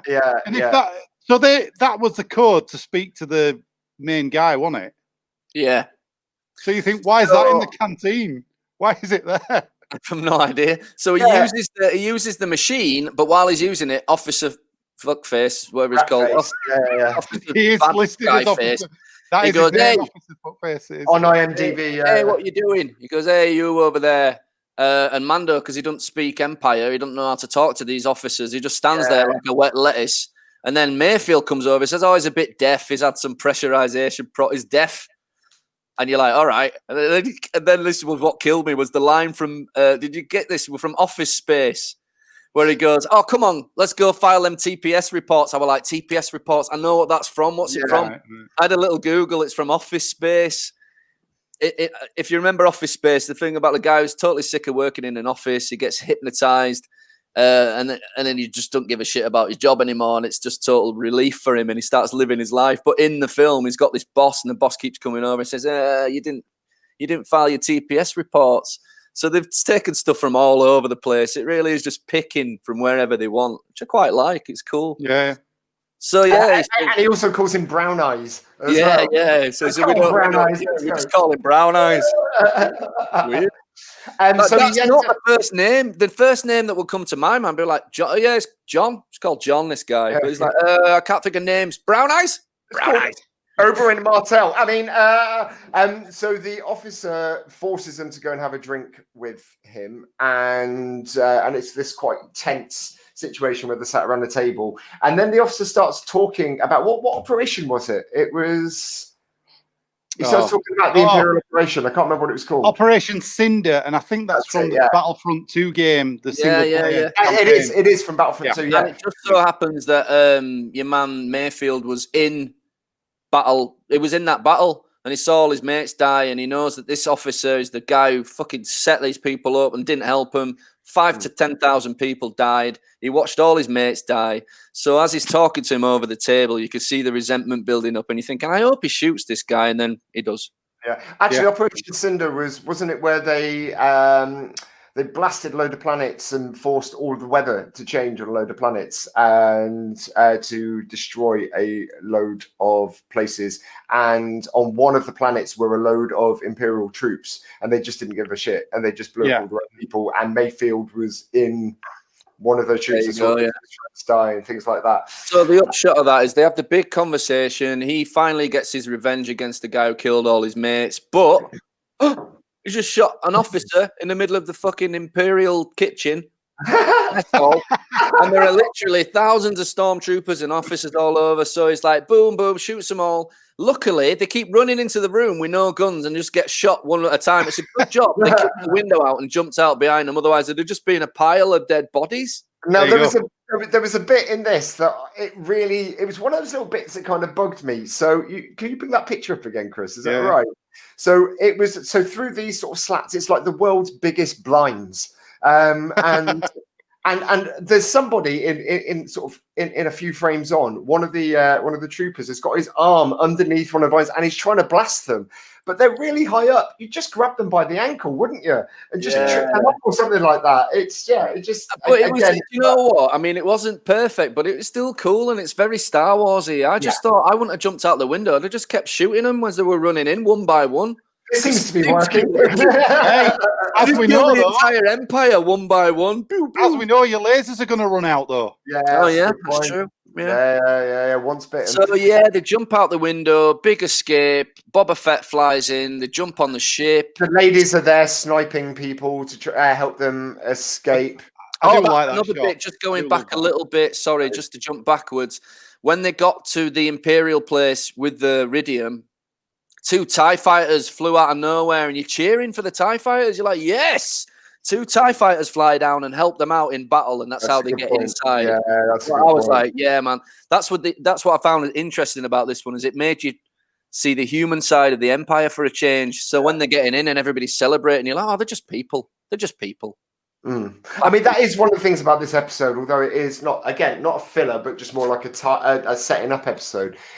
A lot of information does come out. So it does talk a lot about the sort of conundrum between the Empire and the Rebel Alliance in that actually none of them have done a very good job when it comes to everyday people. You know, it's an imperfect sort of situation anyway. But what the officer is saying as well about how people they think they want freedom, but they want to be controlled. Yeah, that's what they really want. So that's why they need the Empire. But then he used the term something about the order. What did he say about it? He said they need order, and you're thinking, First Order, and it sort of links into that next band of what the Empire is going to turn itself into and stuff. That's a good point. It was great. Boba Fett swoops in at the end. There's a bit of TIE fighter action. He saves them too. Meanwhile, the 2 ladies are sniping these stormtroopers on the top of the building to help them get away. They jump on board Slave 1, 2, whatever you want to call it. I'm calling Slave 1. It's Slave 1. It's Slave 1 because we can talk about that now, because that exact weapon is the one that Jango Fett used in his ship in Slave 1. So it's exactly the same thing. Yeah. I know that, but that doesn't dispel the logic that I thought I was working under, because if you'd have recreated your father's ship, it would have the same stuff on it. So do you know what I mean? I'm just a bit confused about it. Doesn't matter. Isn't it not his father's ship? I think it is. That's what you guys were saying. Yeah, I didn't think that. I thought he just rebuilt himself in Jango Fett's image. So what do we think then? So Mando, And I know other people, it's what I thought, but I know other commentators have actually made this comparison where Mando slaps down what I can only call a wrestling promo. Tell her, I'm going to get you. That baby Yoda means so much to me. Yeah, that's gonna do. Straight callback to the end of season 1 where Moff Gideon gives him the exact same speech. Yeah. And as I was watching it, I'm thinking he's just using his words against him. So I quite liked that because it really pissed Moff Gideon off, didn't it? Yeah. It got to him. And it also told him that they were coming for him. Yeah, it did. And also, look how far we've come. So you might think we're no threat to you at all because you're surrounded by stormtroopers on a massive ship, but we can get to you. And I think, the arrogance of the Empire to stand there and say, nah, you're not going to catch me. Just before that, obviously, you had this bit, didn't you? Oh, yeah. Waving everybody off. So, yeah, they decide to let Mayfield go. She was supposed to take him back into custody after, but because he did that amazing sniper shot right at the end on Boba Fett's ship, he goes to Mando, pass me that gun, and he passes him the gun, and he shoots a thing of Ridium, and it blows the entire thing up. He gets his vengeance on the Empire. He does a massive favor for the good guys and redeems himself. So I thought that was fair enough. And then they let him wander off with no weapon or any food or water into the jungle. I expected like this thing then to fly off, and then the camera to come back to him. He turns around and this monster just eats him. And I honestly thought that he was just going to jump on the ship with him and be part of the crew that goes to take down Moff Gideon next week, which makes sense because he's pretty good at what he does. It's all about his arc of redeeming himself. Yeah, it made sense. I didn't get that bit. I was wondering actually whether he is going to be like a leader for the people of that planet, and he's going to do some good for the planet, for those people. He's probably got give him a shot. Give him another shot. Give him a shot. Let's have it. Mayfield. Yeah. Star Wars Mayfield. Yeah, go for it. Why not? Okay, so, everybody gets a show. It's like Oprah. Everybody gets a show. Can I just bring up that? I think we should put a pin in Mando for now. So we've got other stuff to talk about, and we've still got. Well, first of all, though, can we predict what we think is going to happen next week? So what's we can. Gentlemen, how do you think the last episode in season 2 is going to finish? Do we think they are going to get Grogon back? I'm not sure about all that, but what I feel is definitely going to happen, in my eyes, I might be wrong, but that's what it's all about, is that Mando will inherit Slave 2 when Boba Fett gets killed by the Darksaber. Slave 1. Oh, fuck off. Slave 1. When did they rename it? It's always been Slave 1. I have no idea where I've got Slave 2 from. I don't know. I like the fact that you corrected me on it as well. He was like, actually, I didn't want to tell you, but it's Slave 2. I'm sure it was, but I'm not honestly. I'm waiting for somebody to comment, but there's only 3 fucking people watching, so there's quite a few people watching. Okay, so I think that you're not alone, viewers. You're not alone, viewers. You're not alone. Right, correct me if I'm wrong, Lummy. One of the things that they said was going to be a possible spin-off, which hasn't been announced, was Boba Fett. Yes. Boba Fett is going to die.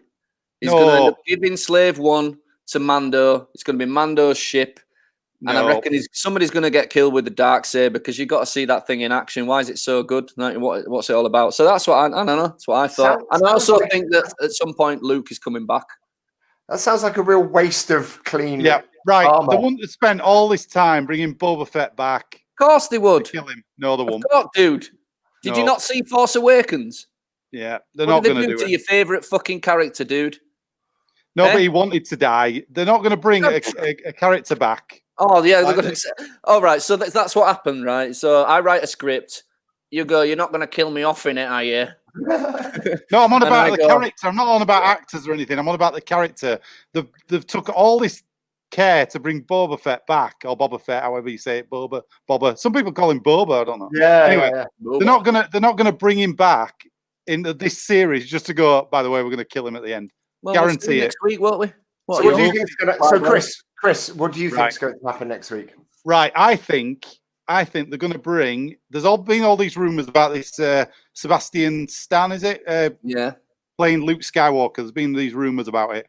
I think they're going to pull a Force Awakens, and they're going to have Luke Skywalker at the end of the next episode, at the end of it, and he's either going to say one word or nothing. He's just going to come in because Baby Yoda or Grogu, whatever you want to call it, he sent his signal out, didn't he? And we didn't see the results of that. They've got to tie that up, and they'll have to do a cliffhanger. Yeah, fully agree. They've got to do a cliffhanger at the end of the next thing to get you ready for season 3. That's just from a filmmaking thing, isn't it? Now, the only reason I think that might not be a thing is because I don't know if they're ready for that yet.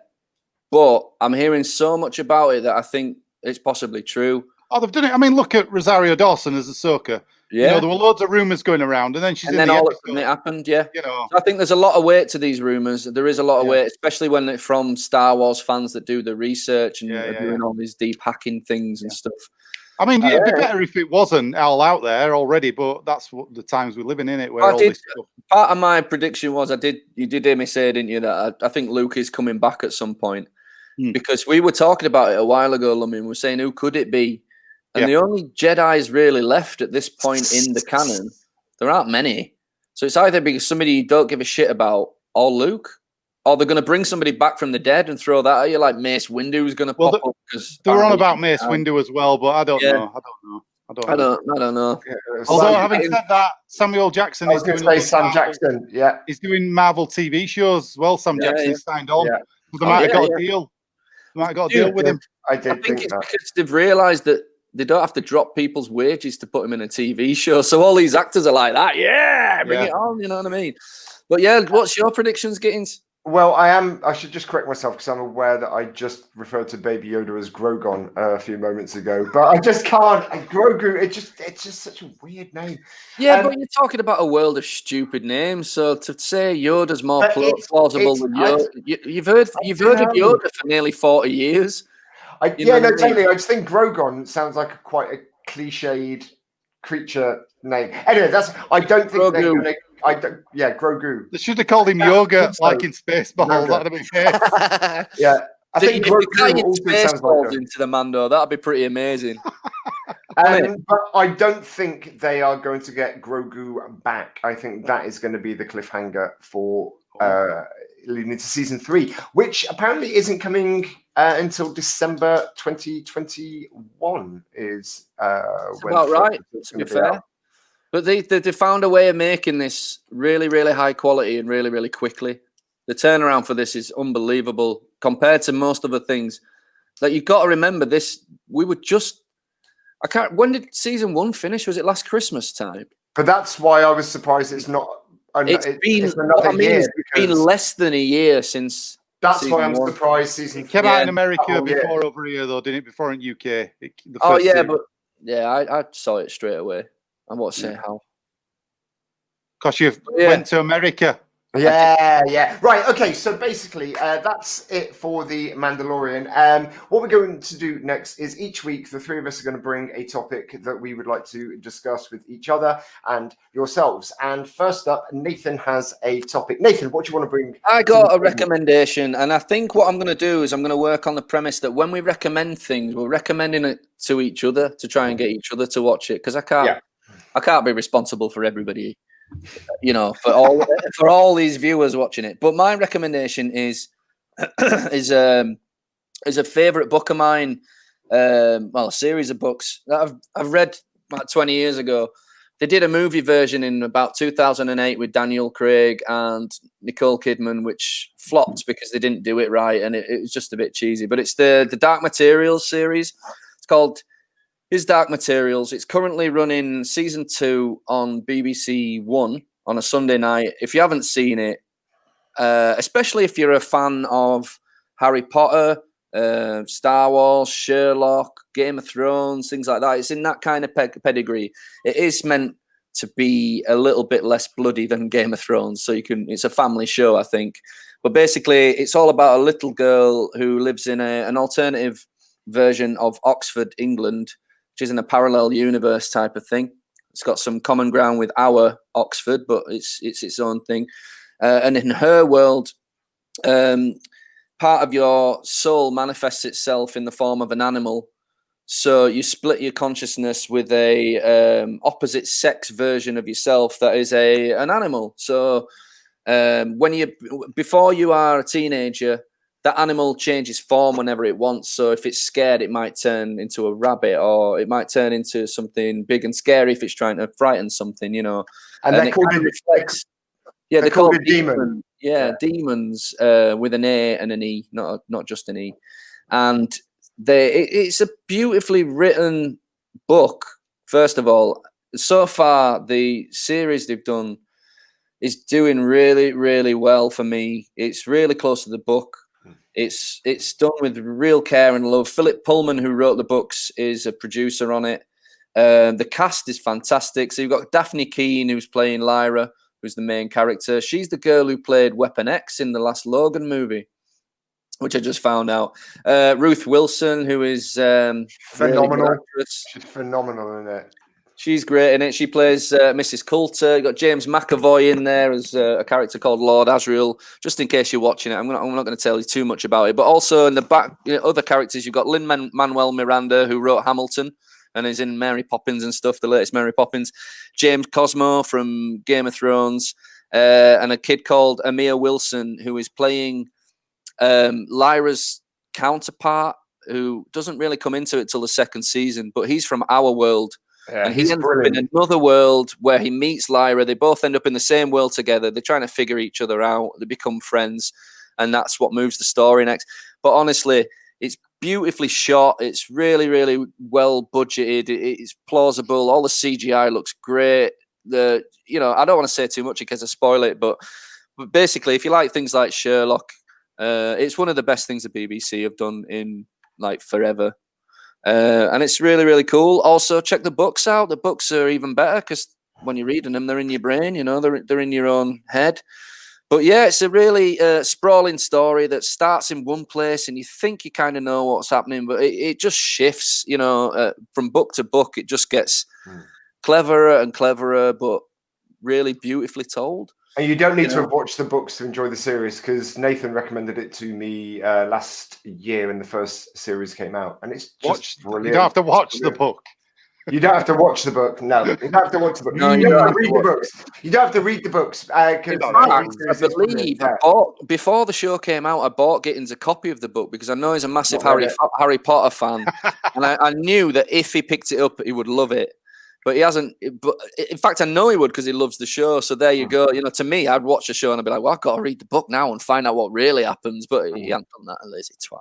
But anyway, but yeah, it is a testament that somebody like Gittins, who wasn't that bothered about it, gave it a go and really likes it. And that's why I'm recommending it to you, Lummy, because I think you and Terry would really dig it. Yeah, and it's perfect. It's perfect autumnal viewing, which is when it's on. Great. I think she might have watched. I think she might have watched the first episode, but I don't know. I'll check. But yeah, you got to give it a go. You got to stick with it if you want to see where it's going. It's definitely not one of those shows that if you watch the first episode, you don't know enough about it to discount it yet. Do you know what I mean? Right. You got to give it a couple of episodes because it's just a brilliant story. I mean, for me, I've always said this: Harry Potter is great. Harry Potter's good at what it does.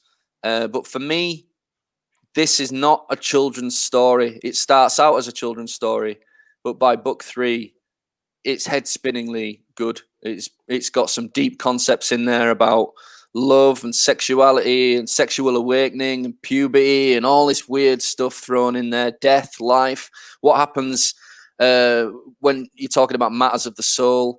How coming from our world where our soul is an internal force, and meeting somebody from this other world where their part of their soul is manifested in this other bit. It's a beautiful. So when you've got a demon, Lummy, these little animals that they've got, there's little twists to it. So in their world, it's forbidden to touch somebody else's demon. It's almost like a sexual act. Hey, it's forbidden in our world. Never mind theirs. It is, yeah. So it's really beautifully handled. It's really good. Really, everybody's always wanted. I've got a cat. My cat is like my best mate.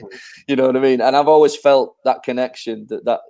That's what this is. It's like they're living. So whenever you're lonely, you can turn to your demon, you can have a conversation. They can explain why you've just fucked everything up, or why you're feeling so low, or make you feel better, give you a cuddle, turn into something nice and snuggly and wrap themselves around your neck, give you a cuddle when you're feeling shit. I think there's a bit. You can't be too far away from your demon either, can you? You can't get too far away from. There's certain rules that having a demon, you've got to abide by these certain rules. It's really, really beautifully done, and that's just the tip of the iceberg. So when's his Dark Materials on there?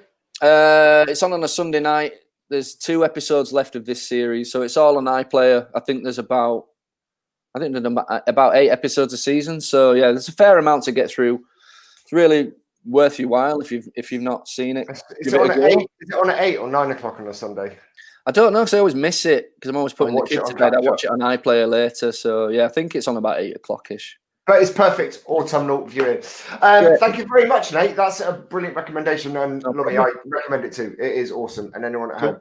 And if any of you see Mandalorian, feel free to comment. If you want to encourage Chris to watch something that he's thus far resisted, just leave a comment and let him know why he should watch it as well. This week, I wanted to bring to the table something, a festive feel, if you will, a big old slice of nostalgia. I wanted to discuss childhood Christmas presents because it is the season to be jolly.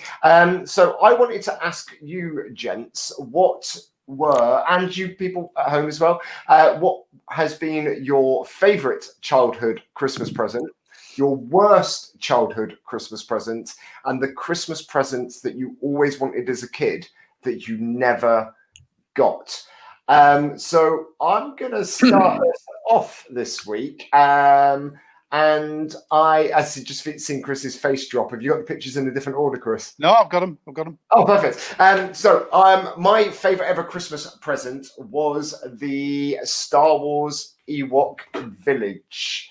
I absolutely adored. Look at that!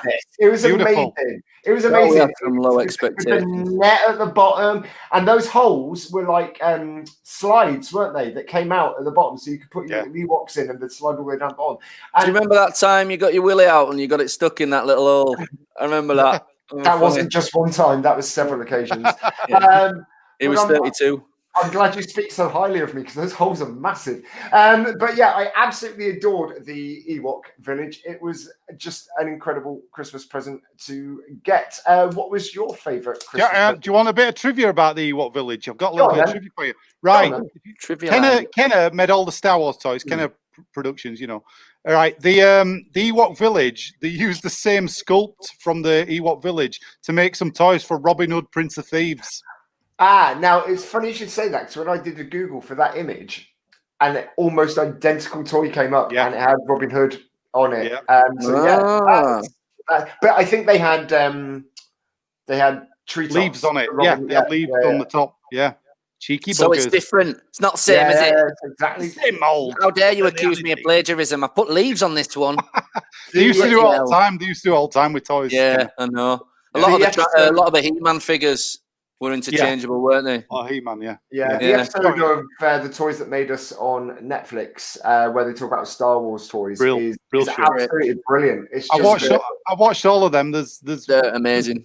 They're great. Yeah, they're fantastic. Yeah, the WWE figures one is brilliant because I had all of them as a kid. The My Little Pony one is absolutely amazing. They were at war with each other about who created it, and the lady that actually created it got it all stolen. It was a great story. It was proper mafia-like, really shit going on. Yeah. It's like then I decided to put an apple on its ass. It's like that. It's like the Tiger King with toys, you know. It's just So, Lummy, what was your favourite toy that you got as? You better ask Nath first, I think. This was a weird one, yeah. Okay, Nathan, what's your favourite? Mine was me and my brother Dan, who's so kindly commented on this tonight. Who we got a joint Christmas present one year, and it was a Millennium Falcon, and we had no idea it would come in. As far as I remember, it didn't come from. It didn't come from my mum and dad. I remember we went somewhere one day to, you know, when you meet family members that you're not sure if they're actually family members or friends. Sure, we went round to this woman's house with my mum, and she gave us a Millennium Falcon, and we were just like, what? Blown away. From what I remember. So that was pretty badass. I mean, in my heart of hearts, I still believe that is like the perfect model of the Millennium Falcon, even though it's clearly not. The fucking Lego one looks better than that. But in my head, when I go back to being a kid, yeah, it was perfect. Perfect what you needed. I mean, I totally agree. This is why I said go first, because you said this first, Nathan, didn't you? So credit where credit's due. But I 100% agree with you. I pulled another picture of it. There you go. Oh, the Jedi one. But see, that was probably the one we had, because the 77 one, I wouldn't have been old enough. That's exactly the same reasons of what you said there. And also, I've got mine right here. Still got it. No way. That is the one that I had as well. So it's a bit worse for wear, but it's big, isn't it? Doesn't a quarter of the top lift up so you can see? You can see inside. Play a bit of space chess. That's right. Careful, he might rip your arms off if he loses. Do you know what I did though with mine? When I had it as a kid, very similar story to you though. We got it second hand from somewhere, you know. You think there was some woman like making it? Well, what I did, making them from naughty kids. all the let me get that one for you. All the insides of mine, I ripped them all out. Right? Stick his cock in them. No, I ripped all the back out because I wanted it so they could go all the way into the ship. Oh yeah, I see what you mean. Didn't work though, did it? No, it did. It worked. I got hours of playtime with this that other kids didn't have. And my gunner at the top, that pops out so they could do the, you know, where he picks him up off of a Cloud City. Yeah. He could do that. Was there any guns, or were there any guns underneath the toy? There used to be, I think. I thought so, yeah. Yeah, there were guns on the top. There weren't any on the bottom, I don't think, from what I remember. Oh, weird. Oh, right, okay. But you had your secret panel as well. It's all here. It's all here. Yeah. Very good. And the thing that everybody used to lose was the training ball. Do you remember that? Yes. He's lost it. I never had it, mate. It was second hand. I never had it. Yeah. Well, that was the one we wanted, and I can't think of a Christmas present as a kid that was. I mean, I had some great presents, and I'm, if anybody's watching it ever bought me one, I'm like, thank you, but come on, it's the Millennium Falcon. Yeah. Once you've had the Falcon. Okay. Never go back. Worst Christmas present ever. My worst Christmas. I had an auntie. May or may not be watching this, probably not. But she was one of those aunties that when I was like 7, she used to buy me educational toys. So it was like an electricity set or just things like that. Like, box and you just open it and fucking electricity. No, it's like, you'd have to like put circuits together and learn how to do them in series and parallel and stuff. But I remember at the age of 7 just being like, why is she buying me homework for Christmas? But then, I mean, years later, I loved chemistry sets and things like that. But I remember one year, I got the most random, I think it was like a petrol station gift set. And I have no idea why anyone would put these 3 things together. But I got a gift set that was made up of a pair of white tennis socks. Never played tennis in my life. A can of Lynx deodorant and a calculator. And it was an old Casio calculator, a little solar power. And it was exactly that calculator. I mean, who the hell would buy an 8-year-old a gift set? Who would make a gift set with those 3 items in it, let alone buy a 7-year-old those 3 things? So we'll go to you this time, Chris. What's the worst Christmas present you've ever had as a kid? Right. The worst one, actually, is, for me, joke books.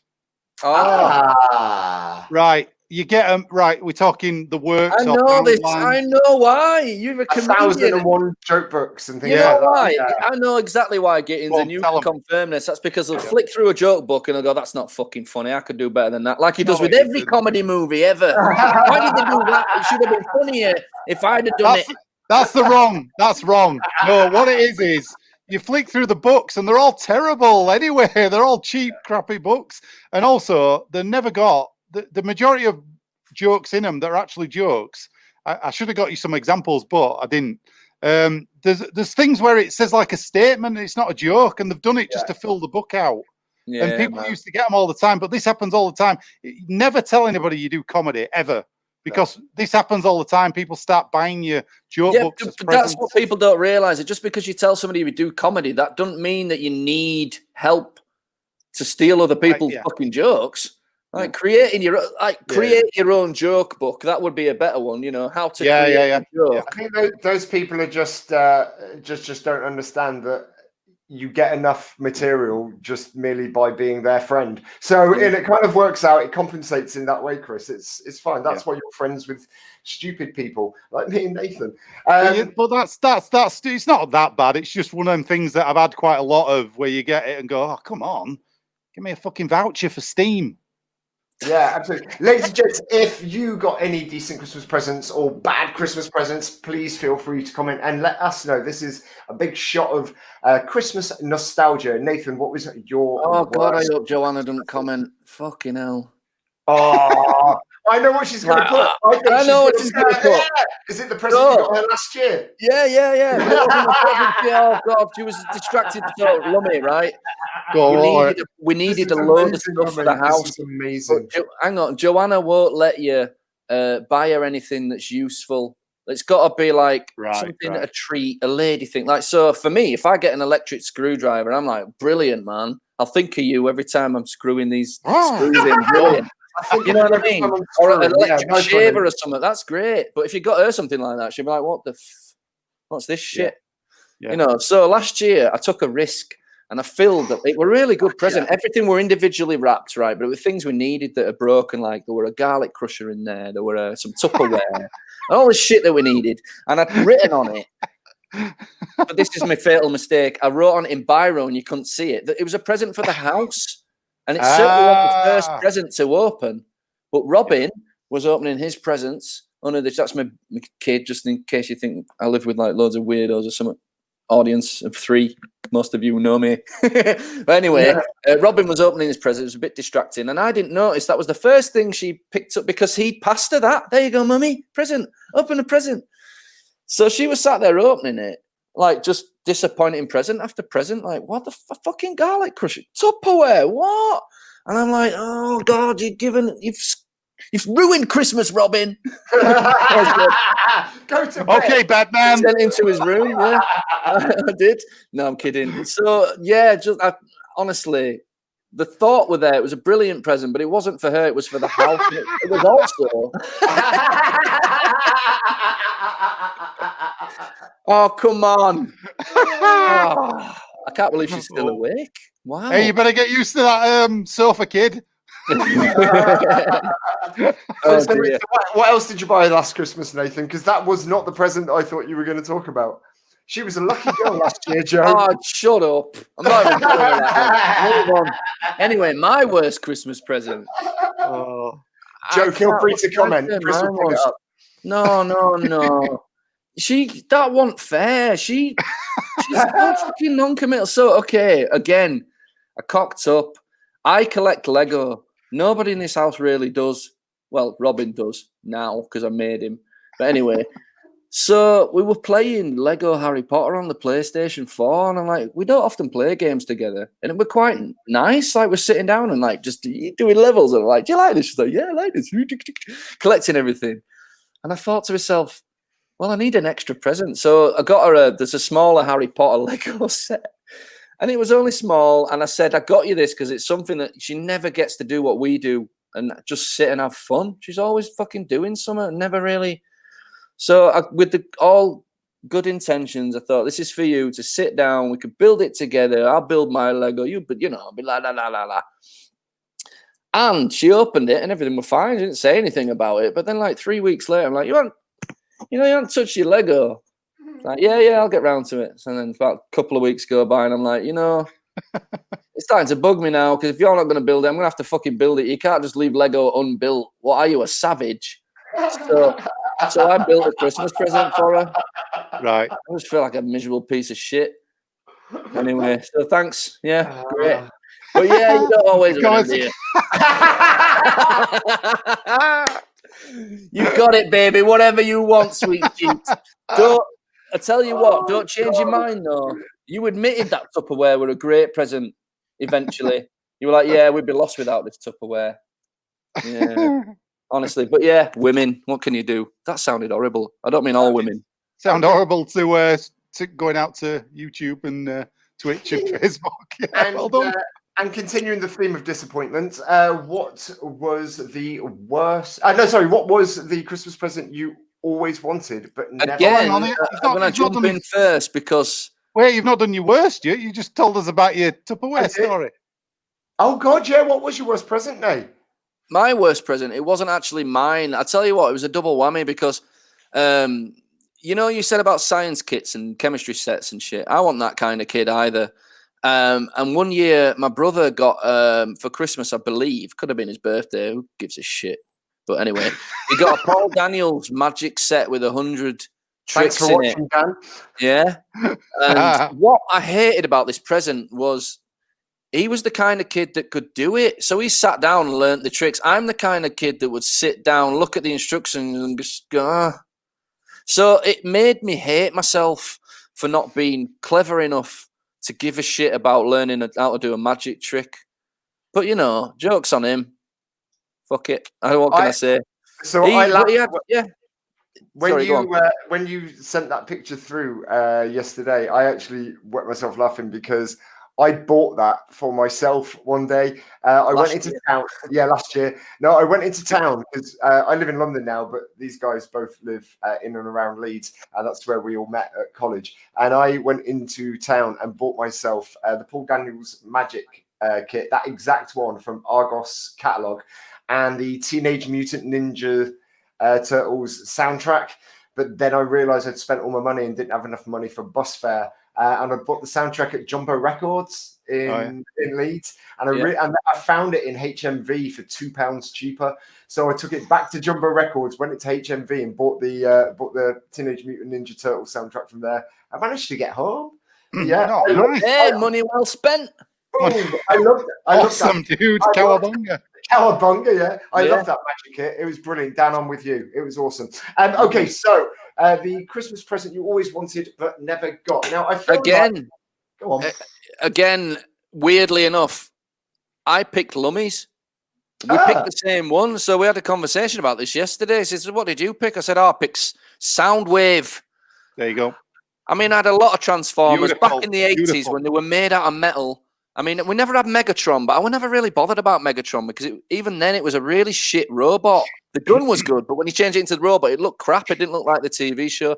We had everything going, Optimus Prime and everything, you know, a load of them, but we never got Soundwave. I don't know. I don't know if it were hard to get hold of because, like you, I had Optimus Prime and Bumblebee and all these. Yeah, loads of them. And I just don't think maybe they didn't do that many of them because I always wanted it, could never find it anywhere. Again, our kid might be able to correct me on this, but I'm pretty sure he had a mate growing up that had it, and we went and played with it at his house because I remember changing the tapes, putting it in. I was like, this is just amazing. Why hasn't everybody got one of these?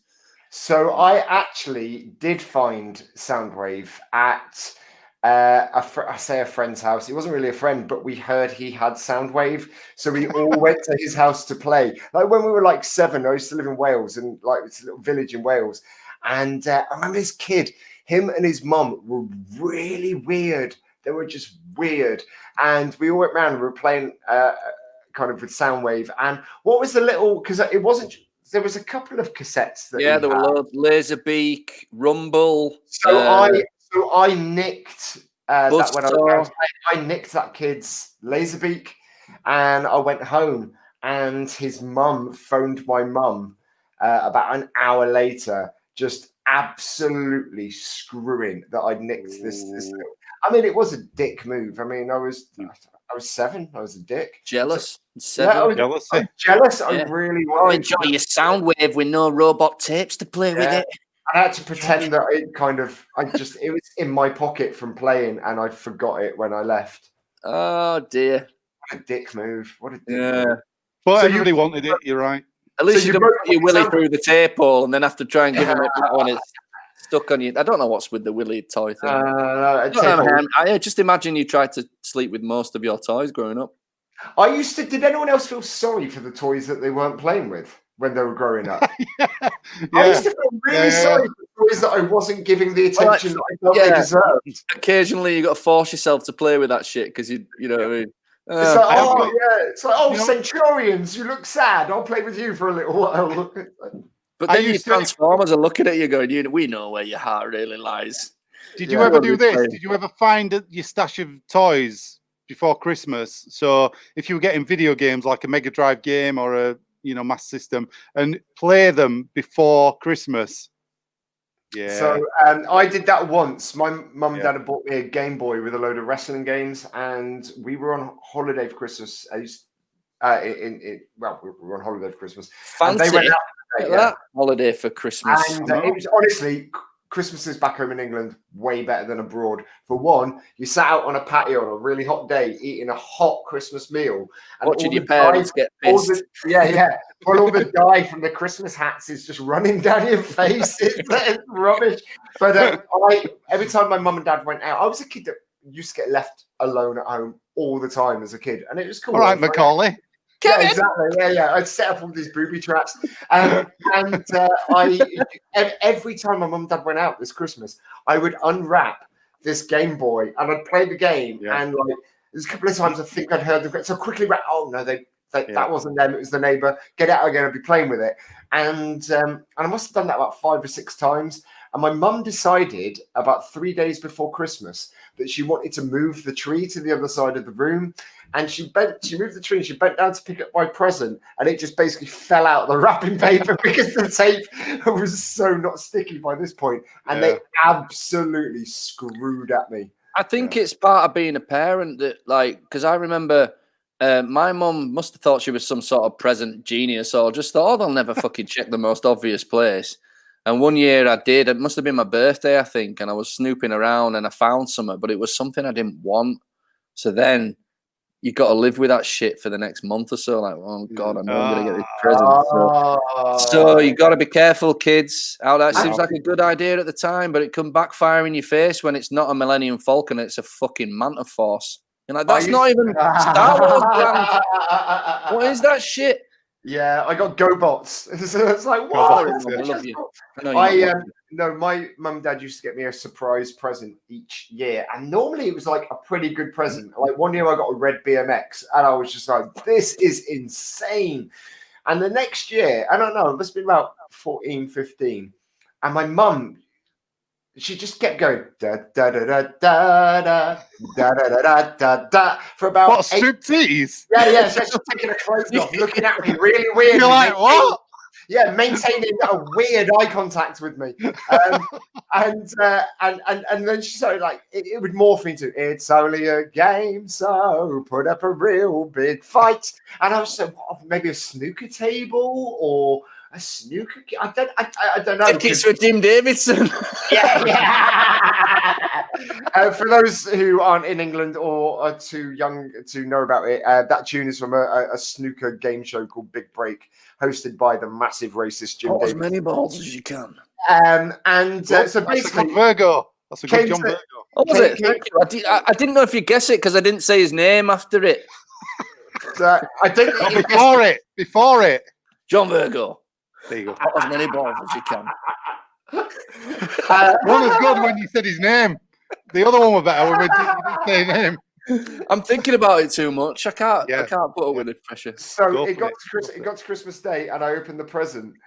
And oh God, Mum, I hope you're not watching. But if my sister's watching, she'll be laughing at this. Nobody's watching. I opened it up, and it was the most disgusting multicolored waistcoat. And I'm like, I'm 14 years old.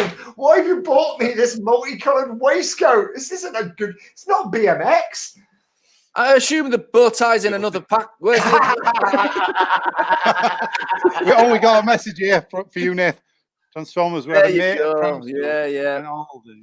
That's true. Yeah, I remember them. They were great, man. They were great. Kind of box. How does he change his picture so fast?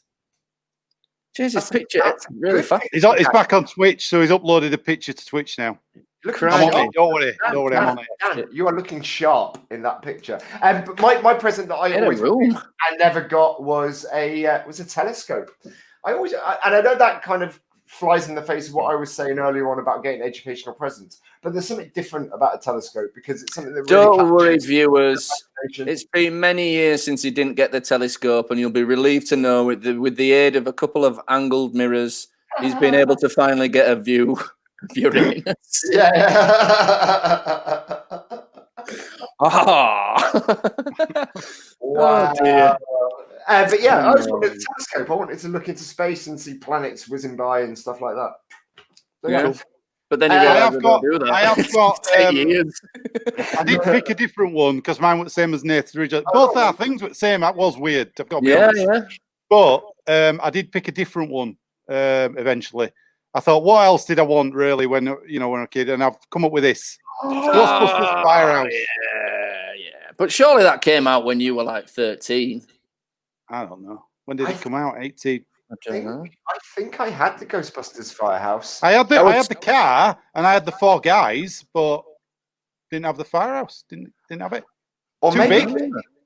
Look at the size of it. It's massive.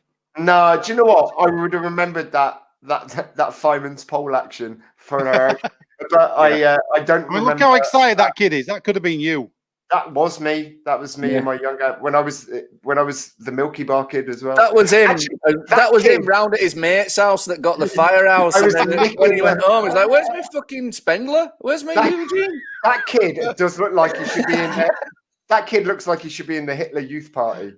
And you, kid, you look like the kind of guy that steals toys off kids. Hey, he is a Hitler Youth. You're right. It does, he doesn't is, it? Has he got one of them country western string tie on? Yeah. No. No, it's a swastika on his arm. Guys,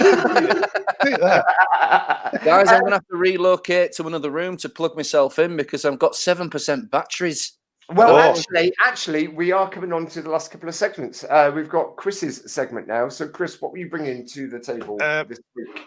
I was going to try and bring you both a trailer. So I've got a new trailer that it kind of came out yesterday. That I don't know if you've seen, but I'm going to play it, and hopefully this will work. First time we've tried playing something, so I'll just play the trailer. It's for a film called Nobody. Action. Oh yeah. So should we just watch it and we'll have a quick let's watch it and then we'll chat. Yeah. Well, there you go.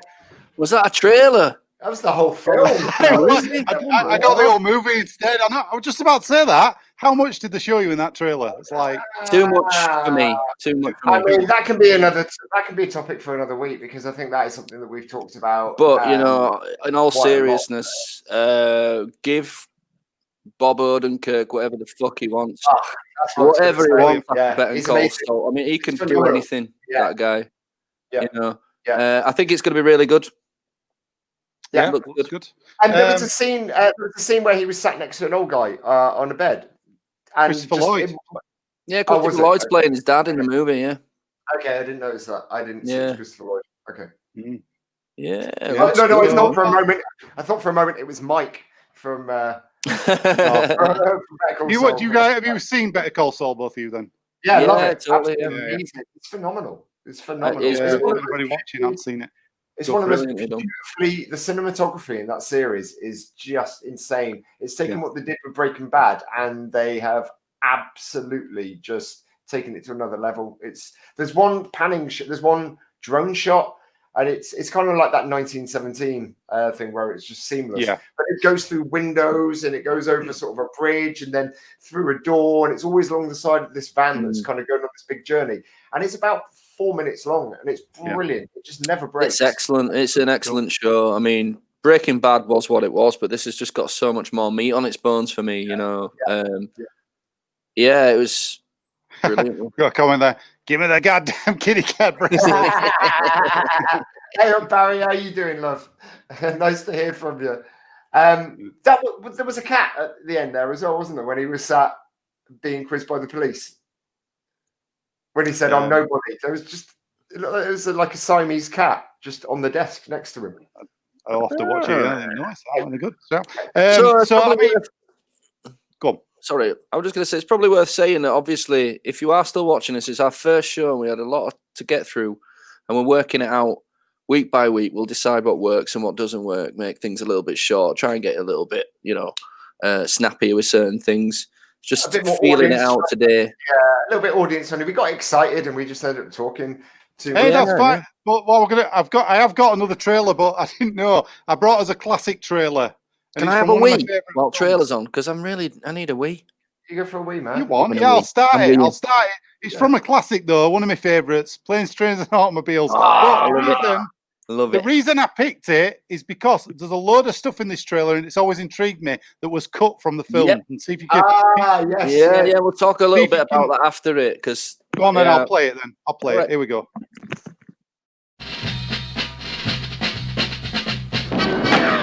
During holiday travel, some people get delirious. Some get delayed. And some get Del Griffin. American Light and Fixture, Director of Sales, Shower Curtain Ring Division. Neil Page got all three. I was on my way home to spend a nice holiday with my family. Instead, I'm in a motel bed with a stranger. So instead of Thanksgiving with his family, he's spending 3 days with the turkey. Two happy clams just whistling down the road. Flintstones, meet the Flintstones, they're the Marconi family. Paramount Pictures presents Wilma! Steve Martin. You ever been to Hawaii? Yeah. You see Don Ho while you were there? See the second show, that's the best one. Is that right? Yeah. John Candy. Why are you holding my hand? Where's your other hand? Between two pillows. Those aren't pillows. In a new film by John Hughes. Planes, Trains, and Automobiles. See that Bears game last week? Yeah, hell of a game. Oh man, Nathan totally went for a poo, didn't he? Maybe classic Barry. It is right? classic Barry. You're absolutely right. It's a brilliant film. Now, am I right in thinking that they wanted that film to originally be 3 hours long or something? Apparently, here's the rumor: the original cut was 4 hours long.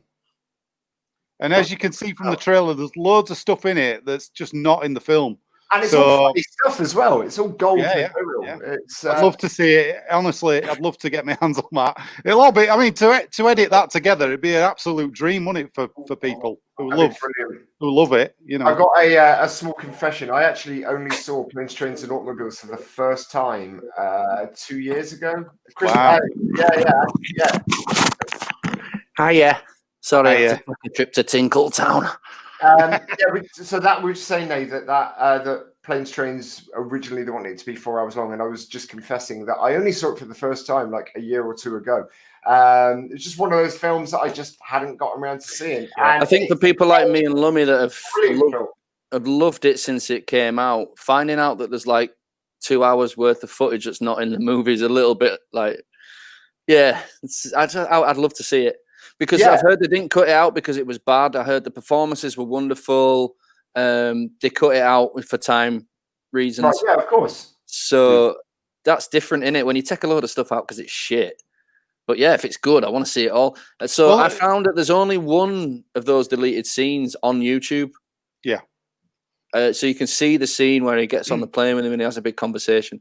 There's a bit of it in that trailer, but that's the only bit. When we do the edited version of the show, we'll pop the link to that scene in the comment section so you guys can see it as well. Sorry, Nate.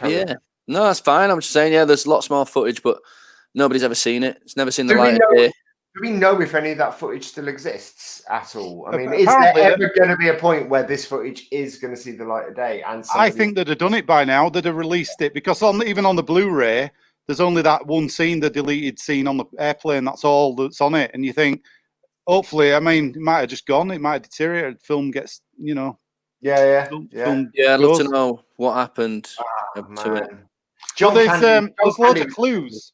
There's loads of clues in the film as well. There's a bit where he's got a black eye at the end of the film. And they deleted this fight scene outside the police station and all this stuff. And so there's little clues throughout the film where you think, there were an extended bit there that they've caught, as there is with these stuff. Does Gittins know the original ending? No, I don't. So, spoiler alert, at the end of Planes, Trains and Automobiles, Steve Martin's character finally makes it back home and he's sitting on the train and he can't stop thinking about leaving the guy alone, can he? Is that right? That's right. Yeah, he feels really guilty So he ends up taking him home for Thanksgiving dinner. Yeah. But apparently in the original ending, which they cut, John Candy's character just follows him home. And he goes to his front door to open to see what's going on, and John Candy's stood in his driveway, I didn't know what to do, so I just followed you. And that's when him making all that story up about his wife and everything comes out. And yeah, apparently, was that right? I don't know about that. I don't know where you've got that from, but there is the original one, the extended cut. He actually went. He didn't end him with him at the door. He went inside, and they had a dinner. And do you know when he's on the train going back, and it cuts to all him thinking about his missus round table and all having dinner and all that. Yeah. That was actually the footage of the end. And they cut all that down obviously for timing. I also heard that reaction that Steve Martin has when he's sitting on the train thinking about his adventures with Del. He didn't know the camera were rolling. All right. He didn't know they were filming him, yeah. And apparently we were practicing his lines, and he were running over his lines in his head, and they just filmed him because he had this really whimsical look on his face, because he's got a really strange look on his face, hasn't he? As he's looking out the window and stuff. Yeah, so there you go, a little factoid for you there. John Candy made it up, but hey, John Candy in that film, though. I mean, to play a character so annoying but so beautifully vulnerable all at the same time, and man. I think a lot of people owe John Candy a lot of credit for their careers, because certain people, he's not the only person that can do that. A lot of people have mastered that, hitting you right in the gut, in the feels, but they owe him for it because he's just brilliant at it. Brilliant. And in most of his films as well, he manages to do that. Yeah. All these older films as well. There's a film called Armed and Dangerous that I really like with him and Eugene Levy, and it doesn't really get a lot of airtime anywhere, but I really like it. It's just a buddy kind of cop thing. They're both security guards in it, and it's just a nice, fun film. So there's loads of films. I remember seeing that in the 80s, but I've never seen it since. Yeah. Actually, even in Home Alone, again, he's playing a pretty, the sort of character you wouldn't want to be stuck in the back of a van with, but by the end of it, you're just like, oh man, this guy's got a massive heart. It's just Yeah, but isn't that a brilliant bit though, where she's going, "Oh, I can't fucking believe I left my kid at home. What a piece of shit parent." And it's like, it happens to all of us. It's a story about funeral parlor once. Funeral parlor, yeah. That's great. And what was he saying? It's fine after 5 or 6 months of therapy. It's like, it's just it's so lovely to reach out to somebody and say everybody messes up as a parent, and it's one of those guys like Robin Williams. You still miss him years later. You miss him from the canon of everything. Well, thank you very much, Chris, for bringing those two trailers in. Is that going to be a regular feature? Going to be fun? I think so. Yeah, if one old, one new. Yeah, why not? A lot of fun. Gentlemen, do we have, because we have tipped over the 2-hour mark now, we officially have any other business here for the end? Is there anything else that you want to just bring up or discuss or mention to the audience with regards to anything that you want them to see, or any recommendations? I'm sure over the course of a few podcasts there'll be loads of stuff coming up. What I want people to know is, just as a disclaimer, none of us have ever said that we're experts at Star Wars or movies or anything. I'm sure I know I got a lot of facts wrong, but it isn't about that. We decided, we've known each other long enough, we've got enough common ground that when we do talk about stuff, we kind of feel it out, and that's what this is as well. It's just listening to each other's opinions, just discussing whatever the hell we want to talk about. So we haven't got a plan. There's no logic to it. We're just going to roll with it. I'm sure it'll get smoother and, hopefully funnier. So this is your show as much as it is ours. So please feel free to jump into the comment section, throw in any suggestions for things that you might want us to discuss in future episodes as well. Chris, is there any other business that you have for the show? For the show, no, not really. I think, like Nath said, summed it up pretty well there. Just let's see what happens with this format, and we'll remove stuff or add stuff as we go, and just absolutely. Chris, anything you want to plug? Just a movie show I do on a Monday night, prequel, sequel, requel.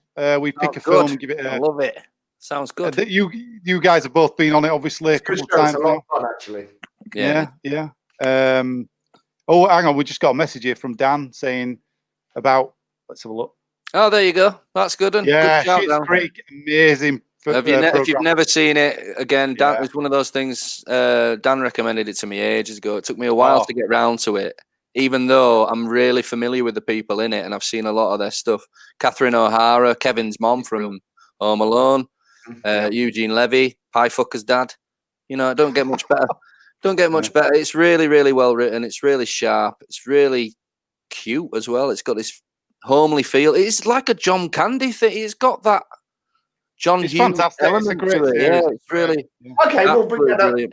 in a future episode. No, next week we are going to be having our Christmas special, and then we're going to be taking a week off over the Christmas period or the festive perineum, and we'll be coming back in January. But we will be back next week, ladies and gentlemen, 8 o'clock next Saturday evening, where we will be discussing episode 8, the final episode of this season of The Mandalorian, and we'll each be bringing our own topics to the table to discuss. But feel free to like and subscribe. We're going to be on Channel Lum for the live stream version of this, and then we will be over on the It's All Greek to Me YouTube channel for the edited version. Please feel free to give us a like and a subscribe. But for me, for Chris, and for Nathan, we'll see thee. Thank you very much. Goodbye. Bye.